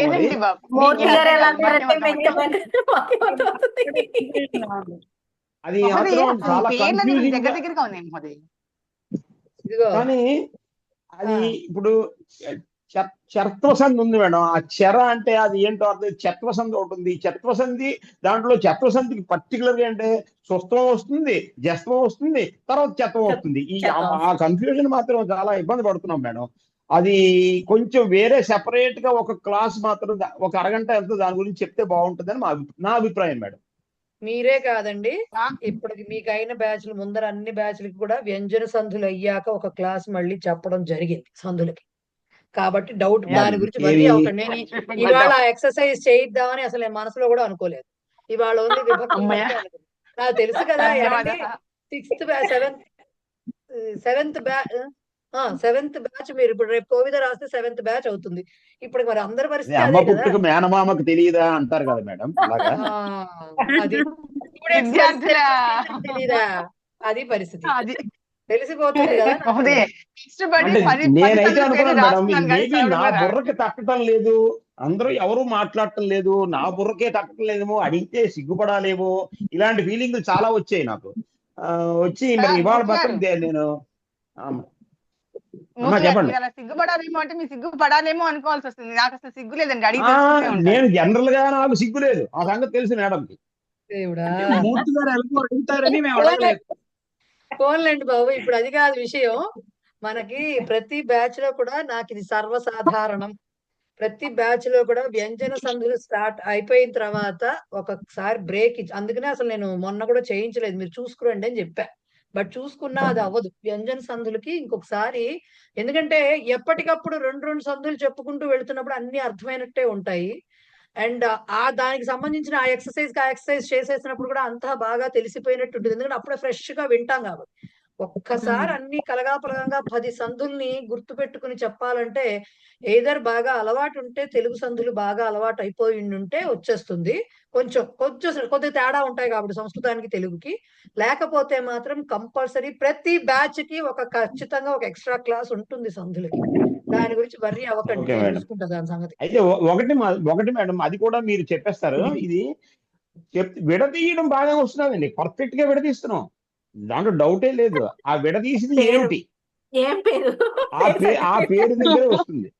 ఇప్పుడు మీరు సమ్మర్ వస్తే అడిగారు అనుకోండి, విడదీస్తాను, కానీ ఆ పేరేంటి తెలియదు, ఆ తర్వాత పేరేంటి తెలియదు. ఎప్పుడు విడదీయడం తేలికే సార్, కలపడము దానికి కరెక్ట్ గా ఒక పేరు పెట్టడమే కష్టం. విడగొట్టడం ఎంతసేపు, పెళ్లి చేయమంటే కష్టం కానీ పెటాకులు చేయమంటే ఎంతసేపు అని మాయాబజార్ డైలాగ్ ఉంటుంది చూడండి, చెడగొట్టమంటే ఎంతసేపు. అలాగా ఎంతసేపు అలా కాదు. అంటే మీకేమవుతుందంటే ప్రతి క్లాస్ లో అంటే ప్రతి లెసన్ అయిన తర్వాత మనం సంధి చెప్పుకున్నప్పుడు ఆ ఒక్క తాలూకు నియమాలు చెప్పుకుంటాము, ఆ ఒక్క దానికి సంబంధించిన ఎక్సర్సైజ్ చేసేస్తాం. కానీ ఇప్పుడు మీరు అన్నట్లు చర్త్వము, ఇంకా ష్టుత్వానికి కంగారు పడరు. కానీ ఎప్పుడైతే చర్త్వము ఛత్వము సో ఏం కంగారు లేదు. నేను మళ్ళీ చెప్తాను ఒకసారి క్లాస్. బట్ ఇవాళ ఏం వారం? గురువారం, సోమవారం క్లాస్ లో మనం చెప్పుకుందాం. ఇప్పుడు నేను ఎక్సర్సైజ్ చేయిద్దాం అసలు అనుకోలేదు కాబట్టి దాని గురించి కంగారు పడదు. ధన్యవాదాలు. Madam I will take leave madam, thank you. yes ఇప్పుడు అన్వయ రచన చెప్పుకుందాం మనం. మీరు యు కెన్ గో. ఆ పేరుకున్న అర్థాన్ని కూడా కొంచెం వివరిస్తే కొంచెం గుర్తుగా ఉంటుందేమో అనిపిస్తుంది. లేదండి, అది అర్థాన్ని అంటే మీకు అది చెప్పాలంటే ఇప్పుడు మాహేశ్వర సూత్రాల దగ్గర చెప్పుకురావాలి, అంత చెప్పడం కష్టం. చెర అంటే చూసానండి, అవి చర్త్వము అంటే చెర కాదు, చెర్రలు అంటే ఏంటి, జస్సులు అంటే ఏంటి, లేకపోతే చుత్వం అంటే చుహు అంటే ఏంటి, ఇవన్నీ చెప్పాలంటే సూత్రాల దగ్గర చెప్పుకోవాలి. అది అయ్యే పని కాదు మేడం, అది మాత్రం నేను చెప్పలేదు. బట్ ఈ సంధులకి ఎగ్జాంపుల్స్ మనకు ఎలా గుర్తు పెట్టుకోవచ్చు అనేవి కొన్ని కిటుకులు ఇవ్వగలను. అదేంటి నా పాయింట్ ఆఫ్ వ్యూలో. బట్ ఈ కిటుకులు అనేవి ఎవరికి వాళ్ళకే వేరుగా ఉంటాయి. కొంతమందికి కొన్ని రకాలుగా అర్థమవుతుంది. బట్ నా తరఫు నుంచి కొంచెం ఈజీ మెథడ్ ఏమన్నా ఉందేమో నేను ట్రై చేయగలుగుతాను చెప్పడానికి. అల్టిమేట్ గా మాత్రం గుర్తుపెట్టుకోవాల్సింది మీరే. రైట్? ఎస్ మూర్తి గారు మీరు వెళ్ళిపోవచ్చు. మీరు పనిగా ఉంటే మీరు వెళ్ళిపోవచ్చు. 5వ పాఠంలో మిగతాదంతా ఉందా తీయండి. అన్వయాలు ఎస్పెషల్లీ 5th లెసన్ అన్వయాలు. అందరినీ మ్యూట్.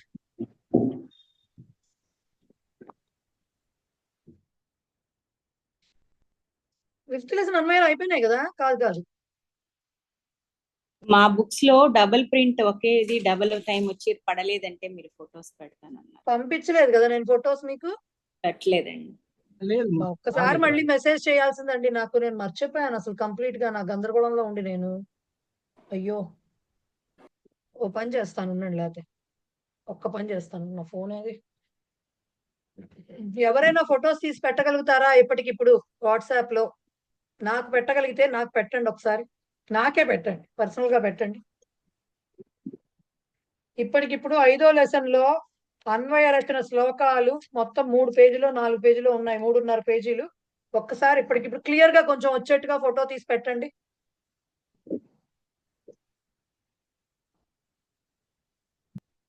ఎవరో ఒకళ్ళు పెట్టండి చాలు.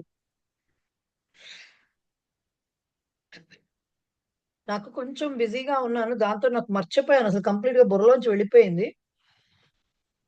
సో ఎవరో ఒకళ్ళు వాట్సాప్ చేస్తే నాకు అది ఇక్కడ స్క్రీన్ షేర్ చేసి చూపిస్తాను నేను మీకు.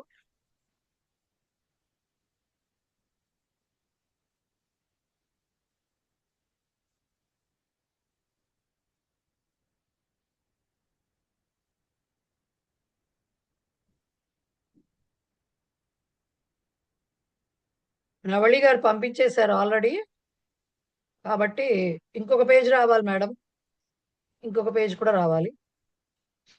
మొత్తం 3 pages, 3.5.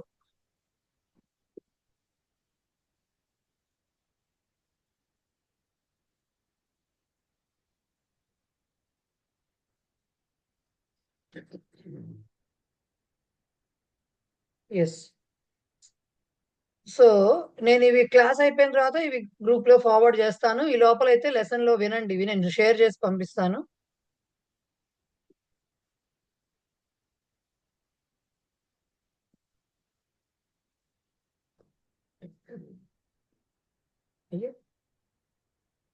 చూడండి, ఇది జూమ్ చేయగలుగుతానా లేదా అనేది తెలియదు, చూస్తాం. ఇది థర్డ్ పేజ్ వచ్చింది కదా, ఇంకొక ఫోటో. ఇది ఫస్ట్. ఎస్.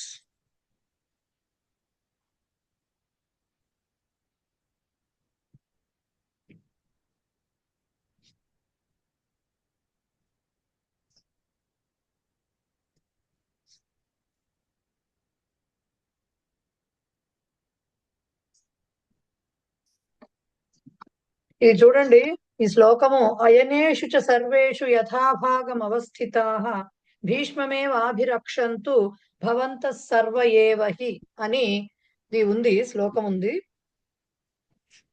ఇదిగో కనిపిస్తోంది కదా, శ్లోకం కనబడుతోంది కదా. అయనేషు చ సర్వేషు యథాభాగం అవస్థితాః భీష్మమేవాభిరక్షంతు భవంతః సర్వ ఏవ హి. దీంట్లో మిగతావంతా తీసేస్తే యథాభాగం అవస్థితాః భీష్మం ఏవ అభిరక్షంతు, స్ప్లిట్ అక్కడది.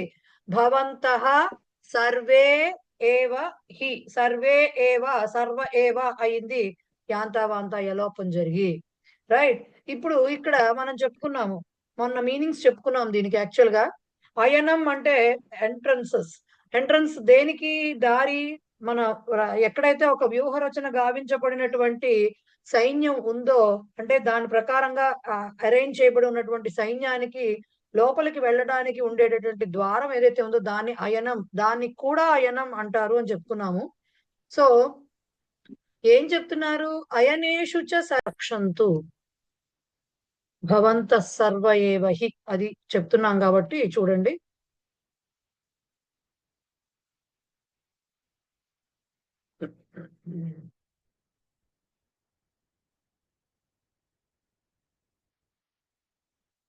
సో అయనం అంటే చెప్పుకున్నాము అర్థము. దీంట్లో ఇప్పుడు ఏం చెప్తున్నారు అంటే సర్వేషు అయనేషు, అలా వ్యూహాత్మకంగా నిలబడి ఉన్నటువంటి సైన్యానికి ఉన్నటువంటి దారుల మధ్యలో, దారులకి ఏవైతే ఉన్నాయో వాటిల్లో అన్నిట్లో కూడా యథాభాగం అవస్థితాః, యాజ్ ప్లాన్డ్, ఎట్లా అయితే మనం ప్లాన్ చేసుకున్నామో అలా ఆ రకంగా నిర్దేశించినట్లుగా, మనం ఎట్లా అయితే మనం అనుకుని ఒక వీళ్ళు ఇక్కడ ఉండాలి, వీళ్ళు ఇక్కడ ఉండాలి, వీళ్ళ ప్లేస్ ఇది అని చెప్పి మనం ఎలా అయితే అనుకుని పెట్టుకున్నామో అలాగ నిలబడి ఉండి అన్ని చోట్ల ఉంటూ భవంతః సర్వే ఏవ, మీరందరూ కూడా భీష్మం ఏవ అభిరక్షంతు, భీష్ముడినే రక్షించండి అని దుర్యోధనుడు ద్రోణాచార్యుడికి చెప్తున్నాడు. ఎందుకంటే భీష్ముడు మన సైన్యానికి సర్వ సైన్యాధ్యక్షుడు కాబట్టి ఆయన్ని రక్షించుకోవడం మన కర్తవ్యం కాబట్టి మీరందరూ కూడా మీ మీ యోధులు ఫలానా ఫలానా యోధులందరూ ఉన్నారు అని పేరు పేరున చెప్పారు కాబట్టి ఆయా యోధులందరూ కూడా వాళ్ళకి నిర్దేశించిన స్థానాల్లో ఉంటూ ఎక్కడెక్కడ ఆ ఎంట్రన్స్ల దగ్గర దారుల్లో ఉంటూ ఎవరు శత్రు సైనికులు గాని శత్రువులు గాని లోపలికి ప్రవేశించకుండా భీష్ముడినే రక్షించండి అని చెప్పాడు దుర్యోధనుడు. ఇప్పుడు దీంట్లో క్రియాపదం ఏమిటి? అభిరక్షంతు అని ఉంది. అభిరక్షంతు క్రియాపదం అయినప్పుడు ఎవరు అంటే ఎవరు రక్షించాలి? కే అభిరక్షంతు అంటే ఇక్కడ మీరందరూ అని చెప్పాడు ఒక మాట. సో సేమ్ అది మొత్తం చెప్పేసుకుంటాం. మీ అందరూ అని చెప్పడానికి వాడిన మాటలు ఏమిటి? భవంతః సర్వే ఏవ అని హి కూడా ఉంది. సో భవంతః సర్వే ఏవ హి అభిరక్షంతు, మీ అందరూ కూడా రక్షించండి అని చెప్పేశారు. సో ఎవరిని రక్షించాలి? సో కం అభిరక్షంతు, వీళ్ళందరూ కలిసి మీ అందరూ కలిసి ఎవరిని రక్షించాలి? కం అభిరక్షంతు భీష్మం ఏవ అనేది దానికి ఆన్సర్. భీష్ముణ్ణే రక్షించండి అని చెప్పారు. వీళ్ళందరూ అయితే ఎలా ఉన్నారు అంటే వీళ్ళందరూ ఎక్కడున్నారు అంటే దానికి కథం భూతాః అభిరక్షంతు అన్నారు. అంటే మీ అందరూ రక్షించండి, ఎలా ఉన్నటువంటి మీరందరూ అనేది ఒక క్వశ్చన్ వస్తుంది. ఎప్పుడైతే త ప్రత్యయం వస్తుందో అలాంటి సందర్భాల్లో అవి విశేషణాలుగా అదే కన్సిడర్ చేయబడతాయి. కాబట్టి కీదృశ పదంతో కూడా చెప్పచ్చు, లేదంటే కథం భూతాః అని అవసరాన్ని బట్టి అది కూడా వాడుకోవడానికి అవకాశం ఉంటుంది. అంటే ఎటువంటి వారై మీరు రక్షించాలి అన్నప్పుడు కథం భూతాః అనే క్వశ్చన్ కూడా రావచ్చును. కొన్ని సందర్భాల్లో మనకు అది యాప్ట్ గా ఉంటుంది, కొన్ని సందర్భాల్లో కీదృశ శబ్దంతో రకరకాల విభక్తులతో కూడినటువంటి కీదృశ శబ్దంతో సరిగ్గా సరిపోతుంది. ఇక్కడ కథం భూతాః అభిరక్షంతు అన్నది యాప్ట్ గా ఉంటుందని అనిపించింది. సో అలా చెప్పారు. సో కథం భూతాః అవస్థితాః అంటే ఏర్పాటు చేయబడి, అంటే నిర్దేశించినట్లుగా ఎలా అయితే మనం అనుకున్నామో ఆ ప్రకారంగా ఉంటూ అని చెప్పడం అవస్థితాః. దానికి ఇప్పుడు అవస్థితాః అంటే ఎలా అయితే ఉండాలో అలా ప్లాన్ ప్రకారంగా నిర్దేశించిన విధంగా ఉంటూ అన్నారు. ఎక్కడ ఉండాలి వీళ్ళందరూను? సో కేషు అవస్థితాః అయనేషు అనేది వస్తుంది. ఎక్కడ ఉండమన్నాడు వీళ్ళందరినీను? ఏ ఏ ద్వారాలు ఉన్నాయో వాటి దగ్గర అన్నాడు. సో అయనేషు సప్తమి విభక్తి వచ్చింది. కేషు కుత్ర కూడా చెప్పుకోవచ్చు, కేషు చెప్పారు. కేషు అయనేషు. ఇప్పుడు ఇవి ఎటువంటి అయనములు? అవి ఎటువంటి ద్వారాలు అవి అంటే సర్వేషు అన్ని అయనాల యందు, అన్ని ఏ ఏ ద్వారం గుండా శత్రువు లోపలికి రావచ్చో ఛాన్స్ ఉందో ఆయా ద్వారముల గుండా అని చెప్పటము. సో కీదృశేషు అయనేషు సర్వేషు అయనేషు అనేది దానికి విశేషణ పదం అవుతుంది. సో మొత్తానికి వాక్యం ఎట్లా వస్తుంది? అసలు ముందు ఇది ఎలా వస్తుంది? అభిరక్షంతు క్రియాపదం, కే అభిరక్షంతు భవంతః సర్వే ఏవ అభిరక్షంతు, కం అభిరక్షంతు భీష్మం ఏవ అభిరక్షంతు, కథం భూతాః అభిరక్షంతు అవస్థితాః, కేషు అవస్థితాః అయనేషు, కీదృశేషు అయనేషు సర్వేషు. సో వాక్యం ఎట్లా వస్తుందంటే సర్వేషు అయనేషు, యథాభాగం అనేది ఇక్కడ రాలేదు వాళ్ళు. సో యథాభాగం అవ్యయం అవుతుంది కాబట్టి అది కథం భూతాః అభిరక్షంతు అనే చోటే యథాభాగం అవస్థితాః అని రాసేసుకోవచ్చు. అవస్థితాః ముందర యథాభాగం రాసేసుకోవచ్చు. ఓకే, ఎందుకంటే దానికి సంబంధించిన అది ఆ పదం మిస్ అయిపోయింది, అన్వయంలో మిస్ అవ్వకూడదు పదము.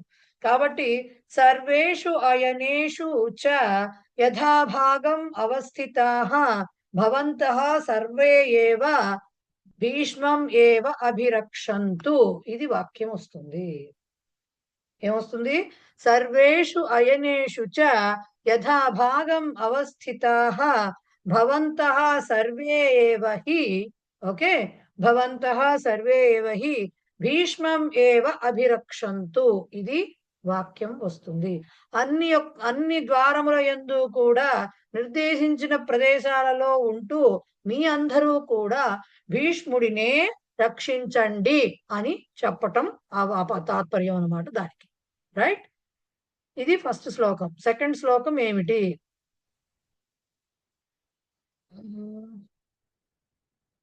ఇది సెకండ్ శ్లోకం. తస్య సంజనయన్ హర్షం కురు వృద్ధః పితామహః సింహనాదం వినద్యోచ్చైః శంఖం దధ్మౌ ప్రతాపవాన్.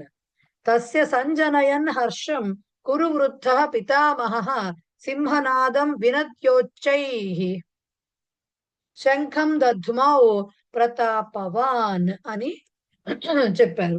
ఏం చెప్తున్నారు? తస్య అంటే అతనికి, సంజనయన్ అంటే కలిగిస్తూ, హర్షం ఆనందమును, కురువృద్ధ అంటే కురువృద్ధుడైనటువంటి, పితామహుడైనటువంటి భీష్ముడు, సింహనాదమును అంటే సింహం ఎంత గట్టిగా అయితే చేస్తుందో అటువంటి సింహనాదమును వినద్య అంటే యాక్చువల్ గా నదింపు చేసే అని అర్థము. సో ఉచ్చైహి గట్టిగా, శంఖం అంటే వినిపించి, వినద్య అంటే వినిపించి అని కూడా వస్తుంది. శంఖమును, దధ్మౌ అనేది క్రియాపదము, ప్రతాపవాన్ దధ్మం అంటే పూరించటం అండి. ఓకే, ధమతి అనే దానికి దధ్మం అనేది వస్తుంది లిట్లకారంలో. సో ధమతి అంటే అర్థం ఏమిటి అంటే టు బ్లో, ఊదడం అనమాట. సో దధ్మౌ అని వచ్చింది అనమాట. అంటే దధ్మౌ లిట్, మనకి ఇందాక వరకు వచ్చింది కదా, మమోచ, సుశోచ, దదర్శ, ఇలాంటిదే దధ్మౌ అనేది. సో దీనికి ఇప్పుడు ఏం చెప్తున్నాడు? దీని ప్రకారం ప్రతాపవాన్ అంటే పరాక్రమవంతుడైనటువంటి. టోటల్ గా తాత్పర్యం ఏమిటి? ఎప్పుడైతే ద్రోణాచార్యుడి దగ్గరకు వచ్చి ఇవన్నీ చెప్పి, అంటే యుద్ధానికి సన్నద్ధంగా ఉన్నట్టే కదా.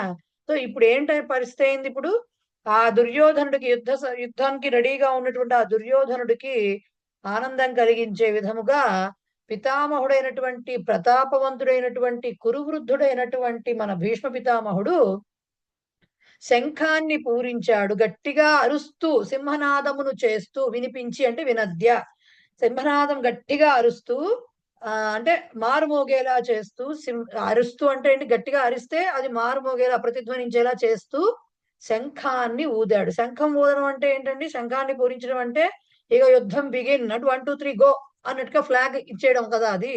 సో అది చేశాడు ఎవరు? పితామహుడైనటువంటి భీష్ముడు. ఇప్పుడు దీంట్లో క్రియాపదము దధ్మౌ అనుంది. నెక్స్ట్ మన భీష్ముడికి సంబంధించిన పదాలు ఏమేమి ఉన్నాయి అంటే, సంజనయన్ అనేది ప్రథమా విభక్తే, కురువృద్ధ ప్రథమా విభక్తే, పితామహ ప్రథమా విభక్తే, అలాగే ప్రతాపవాన్ ప్రథమా విభక్తే. ఇవన్నిటినీ కూడా మనము ఎలా చెప్పుకోవాలో చూసుకుంటూ వెళ్ళాలన్నమాట. సో దధ్మౌ క్రియాపదము, పూరించాడు. ఎవరు పూరించారు? కహ దధ్మౌ అనగానే ఫస్ట్ ఇక్కడ భీష్ముడు అనే పేరు ఇవ్వలేదు కాబట్టి పితామహ అని తీసుకుని అక్కడి నుంచి విశేషణాలు చెప్పుకుని వెళ్తాము. పితామహ దధ్మౌ. ఓకే, పితామహుడు మన శంఖాన్ని పూరించాడు. సో పితామహ దధ్మౌ.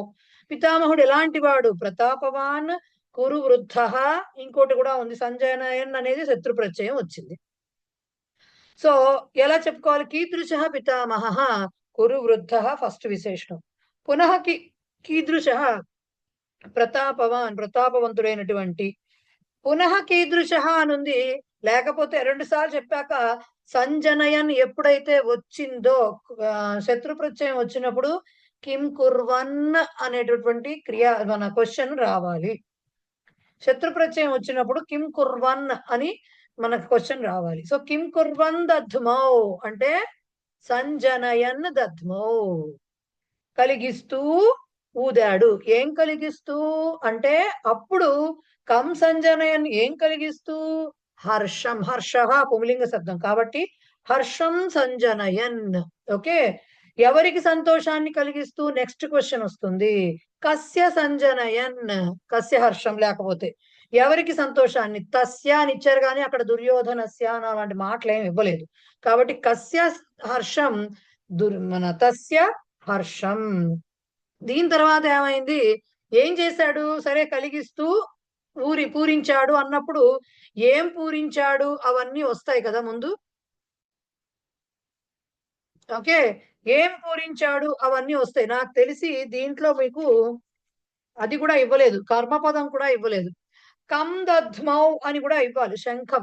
కిం దధ్మౌ అని కూడా ఇవ్వాలి. శంఖం అనే మాట రాలా అసలు ఇక్కడ ఫస్ట్. సో ఇప్పుడు ఎప్పుడైతే సంజనయన్ అని తస్య అని అయిపోయిందో, తస్య హర్షం సంజనయన్ ప్రతాపవాన్ కురు వృద్ధ పితామహ దధ్మౌ. ఇప్పుడు కర్మపదం రావాలి. ఎక్కడ తస్య తర్వాత కర్మపదం రావాలి. కిం దధ్మౌ, శంఖం దధ్మౌ. అది లేదు క్వశ్చన్, అక్కడ రాలేదు మీకు క్వశ్చన్. చూసుకోండి ఒక్కసారి, నా పుస్తకంలో అయితే రాలేదు, కాబట్టి దీంట్లో కూడా లేదు వీళ్ళు పంపించిన దాంట్లో.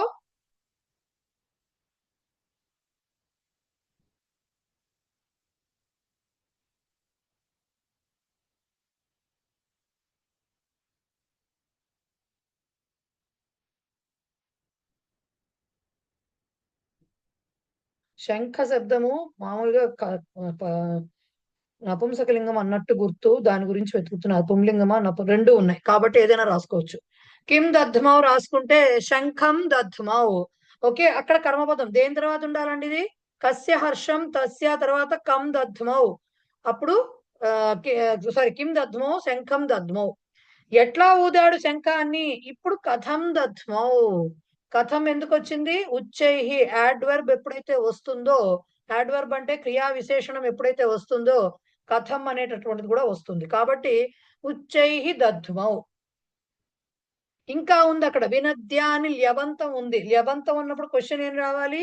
కిం కృత్వా అనే క్వశ్చన్ రావాలి. సో కిం కృత్వా దధ్మౌ వినద్య. వినద్య అంటే వినిపించి, లేకపోతే గట్టిగా అరిచి, ఇలాంటివన్నీ వస్తాయి.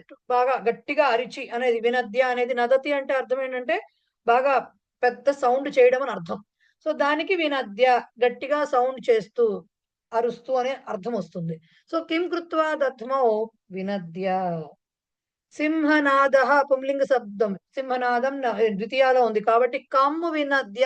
దేన్ని అరచి అంటే ఏ సౌండ్ చేసి అంటే సింహనాదం వినద్య. సింహం రోరింగ్ ఎలా ఉంటుందో, గర్జన ఎలా ఉంటుందో అలాంటి నాదమును, ఆ సౌండ్ ని చేస్తూ అనేటటువంటిది చెప్పాలి. సో ఎలా వచ్చింది మొత్తము? దధ్మౌ క్రియాపదము. కహ దధ్మౌ, పితామహ దధ్మౌ.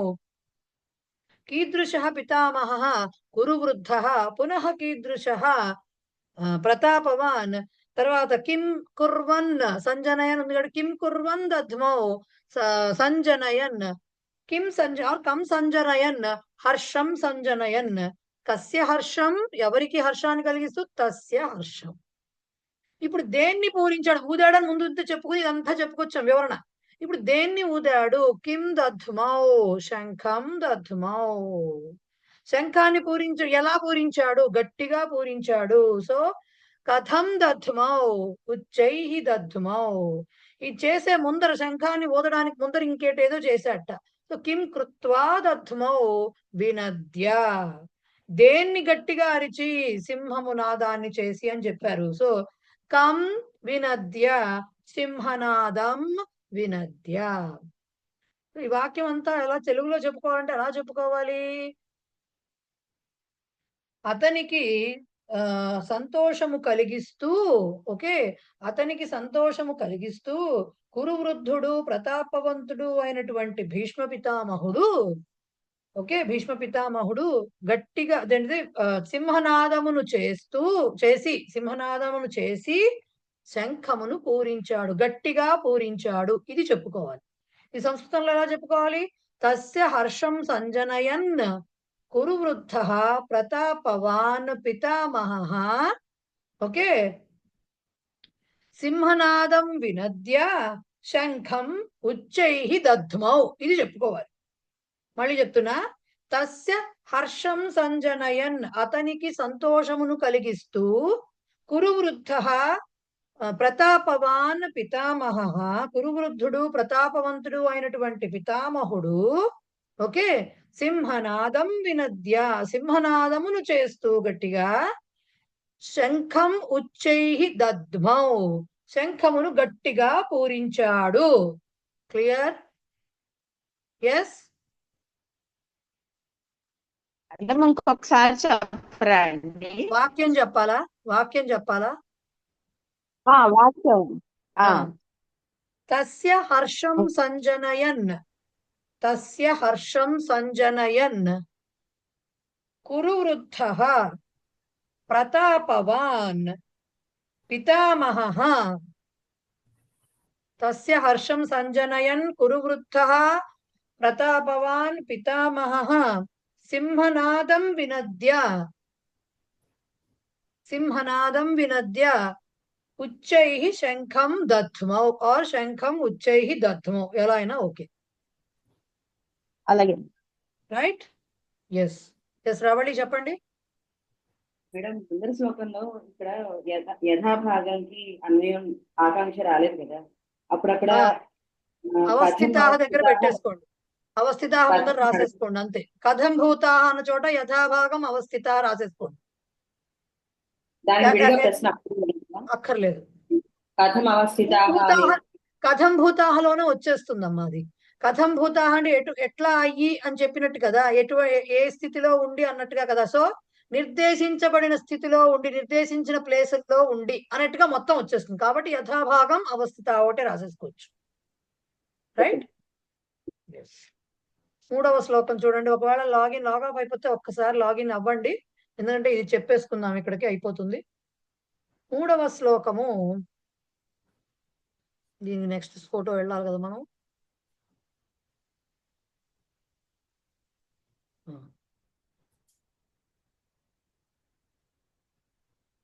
చూడండి. తతః శ్వేతైర్హయ, చూస్తున్నారు కదా అందరూ, దీంట్లో ఉంది, క్వశ్చన్ కూడా దీంట్లో ఉంది.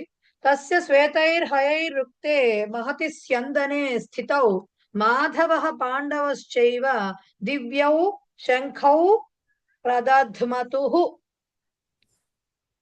తతః శ్వేతైర్హయైర్యుక్తే మహతి స్యందనే స్థితౌ మాధవః పాండవశ్చైవ దివ్యౌ శంఖౌ ప్రదధ్మతుః. శంఖ శబ్దం పుంలింగంలోనూ ఉంది, నపుంసకలింగంలో కూడా ఉందండి. శంఖః ఉంది, శంఖం ఉంది. సో తతః ఆ తరువాత శ్వేతైః హయైః యుక్తే, తెల్లని శ్వేతైః తెల్లని గుర్రములు, హయము అంటే గుర్రము, గుర్రములతో కూడినటువంటి మహతి స్యందనే గొప్ప, స్యందనం అంటే రథము, గొప్ప అంటే గొప్ప రథం అంటే ఏంటి అర్థము, చాలా పెద్దదిగా ఉన్నటువంటి లేకపోతే విశాలంగా ఉన్నటువంటి అని అర్థం వస్తుంది. సో అటువంటి మహతి స్యందనే అటువంటి రథములో స్థితౌ ఉన్నటువంటి వారు, ద్వివచనంలో ఉంది స్థితౌ ఉన్నవారు ఎవరు, మాధవః పాండవః చ ఏవ, మాధవః కృష్ణుడు, పాండవః అంటే అర్జునుడు కూడా, వాళ్ళు కూడా దివ్యౌ శంఖౌ ప్రదధ్మతుః, దివ్యములైనటువంటి వారి శంఖములను ఇద్దరూ పూరించారు కాబట్టి ద్వివచనంలో వచ్చింది. వాళ్ళిద్దరూ కూడా శంఖాల్ని ప్రదధ్మతుః ఓకే అని వచ్చింది. ఇప్పుడు ఇక్కడ మహతి అనే దాని గురించి చెప్పాలి నేను ఒకటి మీకు. ఇప్పుడు శత్రు ప్రత్యయం కూడా అయిపోయింది, అండ్ శత్రు ప్రత్యయంతో సంబంధం లేకపోయినా భవాన్ శబ్దంలో మీకు సప్తమి విభక్తి ఏకవచనం భవతి అని వస్తుంది. రైట్. మహతి కూడా అలా, మహాన్ శబ్దంలో మహత్ అనే దాంట్లో చందనం, దాంట్లో నపుంసకలింగం కాబట్టి మహత్ శబ్దంలో సప్తమి ఏకవచనం మహతి అని వస్తుంది. సో మహతి స్యందనే అంటే సప్తమిలో ఉందని అర్థము అక్కడ. సో ఎలా చెప్పుకోవాలి అన్వయము. ఇప్పుడు క్రియాపదం ఏంటి, ప్రదధ్మతుః. క్రియాపదము ప్రదధ్మతుః అంటే పూరించారు. దీనికి అన్వయ రచన నెక్స్ట్ ఫోటోలో ఉంది. సో నెక్స్ట్ ఫోటో పెడుతున్నాను నేను, ఇది ఇక్కడ అయిపోయింది కాబట్టి. సగం ఇక్కడ ఉంది, సగం అక్కడ ఉందండి. ఫోటోలు పంపించాను కాబట్టి కొంచెం చూసుకోండి. ఇదిగో. సో ప్రదధ్మతుః క్రియాపదం అండి. ప్రదధ్మతుః తర్వాత ఎవరు పూరించారు. సో ఎప్పుడైతే ప్రదధ్మతుః కూడా ద్వివచన క్రియాపదమే. ఓకే. దధ్మౌ దధ్మతుః దధ్ముః అని వస్తుంది. సో ప్రదధ్మతుః అనేది ద్వివచన క్రియాపదము కాబట్టి కౌ ప్రదధ్మతుః అని క్వశ్చన్ వేయాలి. కౌ ఎవరిద్దరు.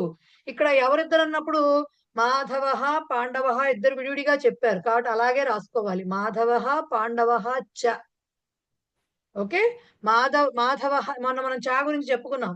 చా వచ్చినప్పుడు ఏకవచనం కృష్ణః గచ్చతి పాండవః గచ్చతి అన్నట్టు కృష్ణః పాండవః చ గచ్చతి అని చెప్పొచ్చు. కృష్ణః పాండవః చ గచ్చతః కూడా చెప్పుకోవచ్చు. సో అలా వచ్చింది అనమాట ఇది. సో ప్రదధ్మతుః క్రియాపదము. కౌ ప్రదధ్మతుః మాధవః పాండవః చ. కృష్ణుడు అర్జునుడు కూడా ఊదారు. ఇప్పుడు వీళ్ళిద్దరూ ఎలాంటి వాళ్ళు, స్థితౌ అని ఉంది, అక్కడ ఉన్నవారు అన్నారు.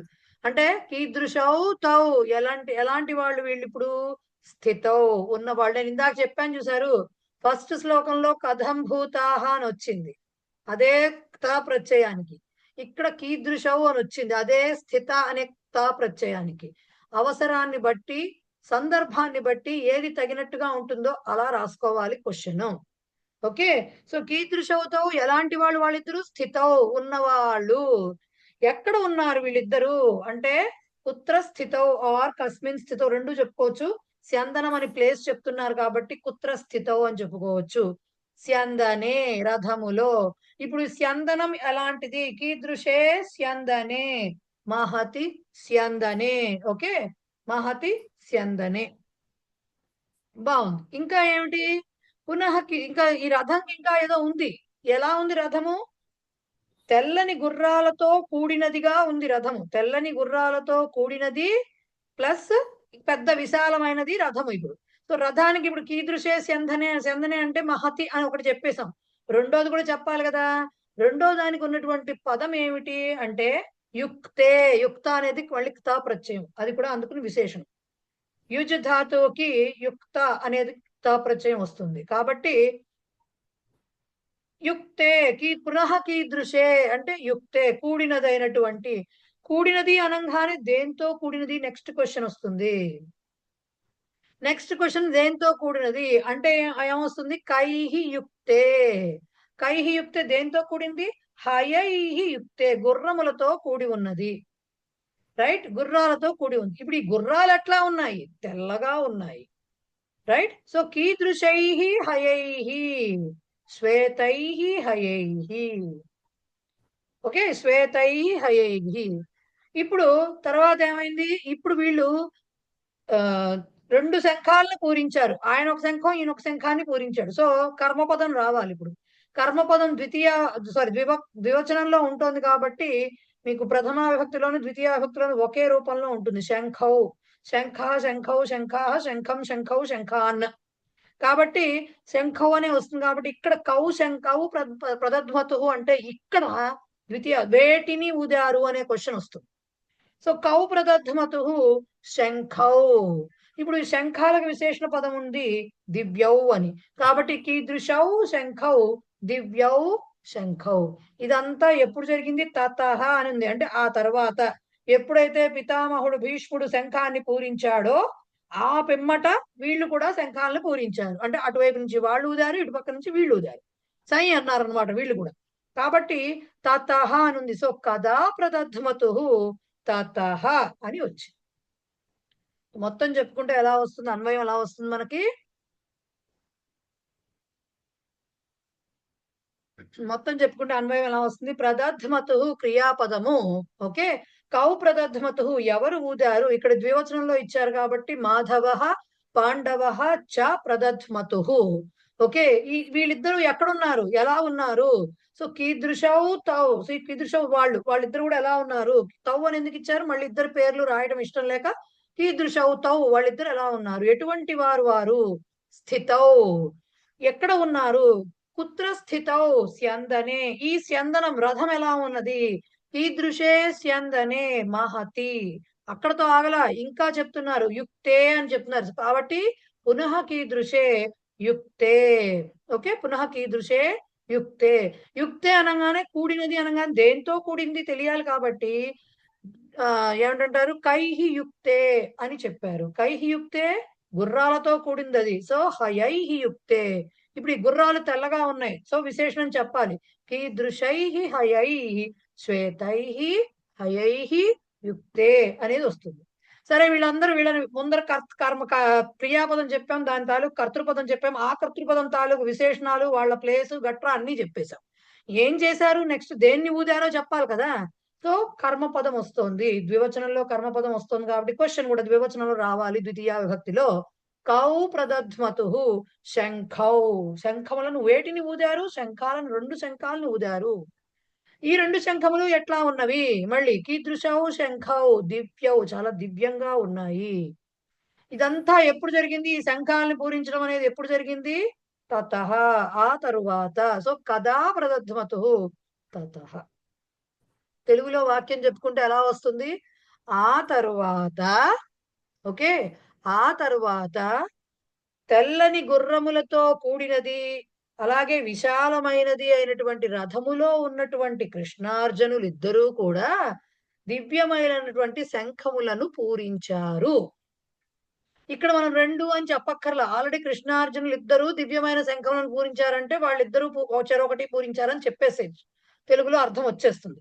అది చెప్పాలి. ఇప్పుడు సంస్కృతంలో ఎలా చెప్పాలి దాన్ని? తతః శ్వేతైః హయైః యుక్తే మహతి స్యందనే స్థితౌ, అదంతా అలాగే వస్తుంది మొత్తం. తతః శ్వేతైః హయైః యుక్తే మహతి స్యందనే స్థితౌ మాధవ, మొత్తం అలాగే వస్తుంది చూడండి. మాధవ పాండవ చ దివ్యౌ శంఖౌ ప్రదధ్మతు. శ్లోకమే అన్వయంలో ఉంది, మొత్తం శ్లోకం మొత్తం కూడా అన్వయం దీంట్లోనే ఉంది, కంప్లీట్ గా అలాగే ఉంది. మళ్ళీ ఏం చూసుకోక్కర్లా మీరు దాని గురించి, రైట్?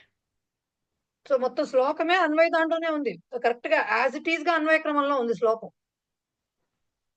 ఓకేనా? సో అదనమాట మీకు అన్వయ రచన.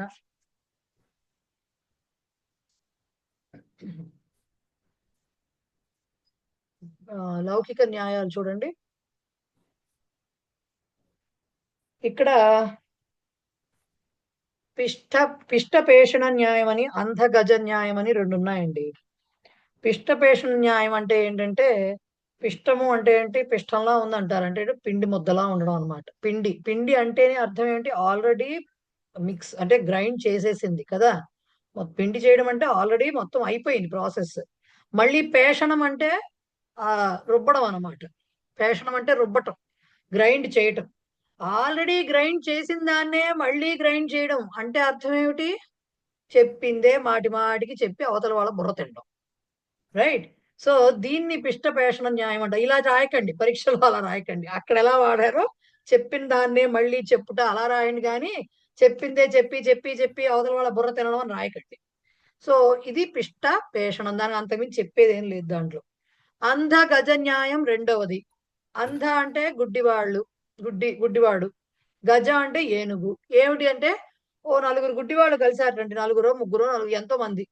వాళ్ళకి ఎలా ఏ వస్తువు ఎలా ఉంటుందో వాళ్ళు ఎలా తెలుసుకుంటారు? టచ్ ద్వారా తెలుసుకుంటారు. ముట్టుకుని చూసి ఇది ఇలా ఉంది ఇలా ఉందని చెప్తారు, రైట్? సో ఏనుగు ఎంత ఉంటుంది? మన చేతిలో పట్టేంత కాదు కదా. ఇప్పుడు ఇది పుస్తకమో పెన్నో ఇస్తే ఇది పట్టుకుని ఇది ఇదే అని చెప్పేసేయచ్చు, మొత్తంగా ఆకారం పట్టుకుని. వీళ్ళకి ఏమవుతుంది? వీళ్ళకి తెలియదు కదా. పైగా ఏనుగు ఏమో పెద్దగా ఉంటుంది. దాన్ని పట్టుకున్నవాడు, పొట్ట దగ్గర పట్టుకోవాల్సి వచ్చిన వాడు, వాడు చెయ్యి అక్కడ తగిలిన వాడు ఇదేదో పెద్ద గోడలా ఉందని చెప్తారు. కాళ్ళు పట్టుకున్న వాళ్ళు ఇదేదో పెద్ద స్తంభాల్లా ఉన్నాయి అన్నట్ట. చెవులు పట్టుకున్నవాడు ఏవో పెద్ద చాటల్లా ఉన్నాయి. ఇలా ఎవడికి తోచినట్టుగా వాళ్ళు వర్ణించారు తప్ప మొత్తం స్వరూపాన్ని వర్ణించలేకపోయారు. ఎందుకంటే మొత్తం తడిమి చూడటం ఒకే దాంట్లో తెలియదు. సో మొత్తం ఆకారం ఇది ఇలా ఉంది అని చెప్పలేకపోయారు. ఒక్కొక్కళ్ళు ఒక్కొక్కటి ఎక్స్ప్రెస్ చేశారు అనమాట. సో ఎప్పుడైతే అది దానివల్ల ఏమవుతుంది? వీళ్ళందరూ కలిసి కొట్టుకుంటారు. చిచ్చి గోడలా ఉందని ఒకడు, చిచ్చి చాట్లా ఉందని ఒకడు, చిచ్చి స్తంభంలా ఉందని ఒకడు. సో మొత్తం విషయం తెలియకుండా, పూర్తి అవగాహన లేకుండా ఒకళ్ళు ఎవరిది వాళ్లే కరెక్ట్ అనుకుని పాయింట్ వాదించుకుంటారు చూడండి. అలాంటి సందర్భాల్లో అంధగజ న్యాయము అనేది జనరల్ గా మనం పార్లమెంటుల్లో చూడవచ్చు, రైట్? సో ఇది అంధగజ న్యాయం అనమాట. ఓకేనా? అంతకుమించి అక్కడ ఏమీ లేదు. మీరు ఇవేమి బట్టి కొట్టద్దు, జస్ట్ ఒకసారి చూసుకోండి, దాన్ని మీ సొంత మాటల్లో రాయండి చాలు. బట్టి కొట్టక్కర్లే, ఇవన్నీ కంటతా పట్టేవి కాదు. ఆ న్యాయం యొక్క అర్థం తెలుసుకోండి, దాని ప్రకారం సొంతంగా రాయండి చాలు, రైట్? ఓకే. పాడిందే పాడరా పాచిపడ్డ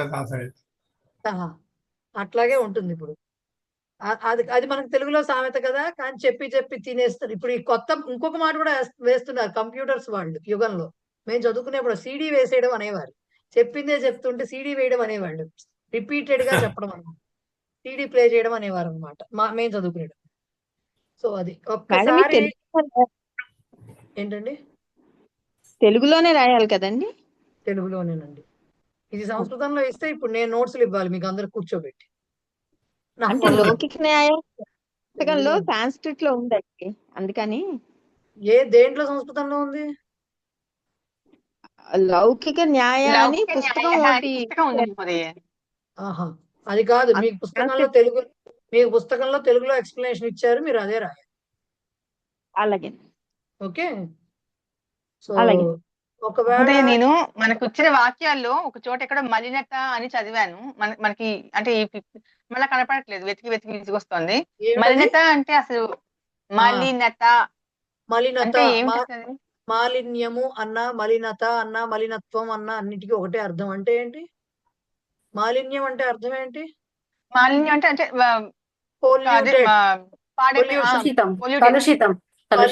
కాలుష్యము. యాక్చువల్ గా చెప్పాలంటే కాలుష్యము. అదే ప్రవహిస్తున్న నదిలో మలినం లేదు అనేది వాక్యం ఇచ్చింది. మలినత కాలుష్యము ఉండదు. Okay, right. ఒక్కసారి సెషన్ అయిపోతే 5 నిమిషాలు అవుతే మళ్ళీ ఒక్కసారి లాగిన్ అవ్వండి, ఎందుకంటే ఈ లెసన్ కంప్లీట్ అయిపోతుంది. ఎందుకంటే నెక్స్ట్ వీక్ అంటే మండే క్లాస్ లో మనం సంధులు చెప్పుకోవాలి, వ్యంజన సంధులు అయ్యాక 6th లెసన్ కూడా కంప్లీట్ చేయాలి కదా. ఇంకాను 6th లెసన్ లో మనం అన్వయాలు అవి చెప్పుకోవాలి కదా. విసర్గ సంధి చెప్పకపోయినా మిగతావి చెప్పాలి. సో ఇది ఇప్పుడు కంప్లీట్ చేసుకుందాం. చూడండి, సంగ్రాహ్య విషయాలు. తీర్థం స్వీకరించేటప్పుడుట అంటే మనం తీర్థం తీసుకుంటాం కదా గుళ్ళోకి వెళ్ళినప్పుడు, అలాగా అప్పుడుట శరీరే జర్జరీభూతే వ్యాధిగ్రస్తే కళేవరే ఔషధం జాహ్నవీతోయం వైద్యో నారాయణో హరిహి. వైద్యో ఇది మందు తీసుకునేటప్పుడు కాదా? అంటే ఇక్కడ తప్పించారా? అంటే ఇంతకు ముందు అది కూడా ఇదేనా? రెండు అంటే బేసిక్ గా ఒక రకంగా చెప్పాలంటే మందు తీసుకోవడమే, ఔషధ సేవనం. అప్పుడే ఫ్రాంక్లీ వాళ్ళు తీర్థం ఇచ్చారు కదా, మళ్ళీ ఇప్పుడు నేను మార్చి చెప్తే మళ్ళీ ఇది అడుగుతారని చెప్పి నేను ఇలా చెప్పా, మీరు ఇలా అయినా క్వశ్చన్ వేశారు. ఫైన్. బేసిక్ గా ఎందుకు చెప్తున్నారంటే మందు తీసుకుంటూ మనం ఎలా భావించాలంటే, ఒకటి ఔషధమే గంగాజలము అని చెప్తున్నారు చూడండి. దాని ప్రకారంగా చెప్పడానికి ఏమిటి, మనకి ఇంకా శిథిలావస్థలోకి వచ్చాక ఏది పనిచేయదు అన్న టైప్ లో చెప్తున్నారు. సో వైద్యో నారాయణో హరిహి అనేది మనందరికీ తెలిసిన విషయం, మనం అందరం మాట్లాడుకునేది కదా. ఎలా ఆ శ్లోకం మొత్తం కంప్లీట్ శ్లోకం అనమాట. శరీరే జర్జరీభూతే, శరీరము జర్జరీభూతే అంటే ముసలితనం, వార్ధక్యం వస్తుంది అంటే నశించిపోతూ క్షీణించిపోతూ ఉంటున్నప్పుడు. జర అంటే ముసలితనం, జర్జరీభూతం అవడం అంటే ఏంటి, ముసలితనంతో క్షీణిస్తూ ఉన్నప్పుడు. అలాగే వ్యాధిగ్రస్తే కళేబరము అంటే ఏంటి, బాడీ. కళేబరము ఆర్ కళేబరం అంటే బాడీ. ఈ శరీరం అంతా కూడా వ్యాధిగ్రస్తే కళేబరే, వ్యాధిగ్రస్తం. రకరకాల వ్యాధులు వచ్చాయి, ఇదివరకు ముసలితనంలోనే వచ్చేవి కాబట్టి వ్యాధులు అలా రాశారు శ్లోకం, ఇప్పుడు మార్చి రాయాలి. సో వ్యాధిగ్రస్తే కళేబరే, శరీరం అంతా కూడా వ్యాధిగ్రస్తం అయిపోయి రకరకాల వ్యాధులతోటి నిండిపోతున్నప్పుడు ఇంకా ఔషధం ఏమిటి, వాళ్ళకి మందు ఏమిటిట, ఇంక అంటే అవసాన దశకు వచ్చేసినట్టే అనమాట. ఇంకా ఆల్మోస్ట్ ఫైనల్ స్టేజ్ కింద చెప్తున్నారు. ఆ టైంలో ఇక మందు ఏమీ ఉండదు, కాస్త గంగ నీళ్ళు పోయండి నోట్లో అంటారు, అది చెప్తున్నారు. ఔషధం అప్పుడు వేసే ఔషధం ఏమిటిది, ఔషధం జాహ్నవీతోయమే ఔషధం అవుతుంది. ఇక్కడ ఔషధమే గంగాజలం కాదు, గంగాజలమే ఔషధం అని చెప్పి రాయాలి. యాక్చువల్ రివర్స్ రాయాలి. గంగాజలం ఏదైతే ఉందో అదే వాళ్ళకి ఔషధం. ఎందుకంటే మనకి గంగ నీరు అనేది చాలా పవిత్రమైనది కాబట్టి మన హిందువులకి అదే ఆ జాహ్నవి తోయం అంటే నీరు, గంగా జలమే ఔషధము, అదే ఔషధం కింద పనిచేస్తుంది. ఇంకా నారాయణ హరిహి ఎవరైతే ఉన్నారో అంటే హరి నారాయణుడు ఎవరైతే ఉన్నారో ఆయనే వైద్య, ఆయనే వైద్యుడు. అంటే ఇంకా వీడికి క్యూర్ లేదనమాట, ఈ బాడీకి క్యూర్ ఉండదు, ఇంకా ఆ స్టేజ్కి వెళ్ళిపోయింది, లాస్ట్ స్టేజ్. అలాంటి స్టేజ్ లో పనిచేసేది ఏమిటి, పనిచేయడం అంటే ఇక వాడికి విముక్తి వచ్చేది దేనివల్ల, గంగాజలము, ఔషధం లాగా పనిచేసే గంగాజలము. డాక్టర్ ఎవడు, ఇంకా వేరే డాక్టర్ ఎవడు ఏం చేయలేడు, కేవలం ముక్తిని ప్రసాదించేటటువంటి నారాయణుడే అతనికి వైద్యుడు అని చెప్పటం అనేది దాని యొక్క అర్థము. నెక్స్ట్ది ధ్యేయస్సదా సవితృమండల మధ్యవర్తి నారాయణ సరసిజాసన సన్నివిష్ట కేయూరవాన్ మకరకుండలవాన్ కిరీటీ హారి హిరణ్మయ వపు ధృత శంఖు చక్ర. హిరణ్మయ వపుర్ధృత శంఖు చక్ర కలిపి రాశారు. ఇది మన ఆదిత్య హృదయంలో మొట్టమొదటి ధ్యాన శ్లోకం. అది ఏమిటి, ధ్యేయ ధ్యేయ సదా సవితృమండల మధ్యవర్తి ఒకటే పదం, నారాయణ సరసిజాసన సన్నివిష్ట అది మొత్తం ఒకటే పదము, కేయూరవాన్ మకర కుండలవాన్ కిరీటి హారి హిరణ్మయ వపుః ధృత శంఖు చక్ర. ధ్యేయ అంటే ధ్యానింపదగినవాడు, ధ్యేయ అంటే ధ్యానింపతగినవాడు ఎవరు, సదా ఇది సూర్య నమస్కారం చేసేటప్పుడు కంపల్సరీ చెయ్యాలంటారు పెద్దలు. సూర్య నమస్కారం సంగతి నాది అంటే సూర్య నమస్కారం అంటే అది ఆదిత్య హృదయంలో కూడా ఫస్ట్ ధ్యాన శ్లోకం అదే వస్తుంది. అవును మేడం గారు, నేను మాత్రం రోజు చదువుతాను రైట్. ఈ శ్లోకాన్ని. సరేనండి, మధ్యలో డిస్టర్బ్ చేసుకుంటే కష్టమైపోతుంది మనకు. మధ్య చివరిలో మాట్లాడుకోవాలి ఇలాంటి మాటలన్నీ. రైట్. ధ్యానింపు తగిన ఎవరుట సదా సవితృ మండల మధ్యవర్తి. సవితృ మండలం అంటే సవితృ శబ్దం అంటే సవిత అంటే సూర్యుడు. సవితృ మండల మధ్యవర్తి ఇది యాక్చువల్ గా సూర్యనారాయణుడి గురించి చెప్పిన శ్లోకం ఇది. సవితృ మండలం సోలార్ సిస్టమ్ ఏదైతే ఉందో దాంట్లో మధ్యలో సోలార్ సిస్టమ్ లో మధ్యలో ఉండేది ఎవరండి? సూర్యుడేగా. సూర్యుడిని పెట్టి మధ్యలో మిగతా గ్రహాలన్నింటినీ చుట్టూ తిప్పుతారు. సో సదా సవితృ మండల మధ్యవర్తి, ఎల్లవేళలా సవితృ మండలం అంటే సూర్యమండలం దాంట్లో మధ్యలో వర్తి ఉండేవాడు సదా ఎల్లవేళలా. ఇంకా ఏమిటి? నారాయణ, మనం సూర్యనారాయణ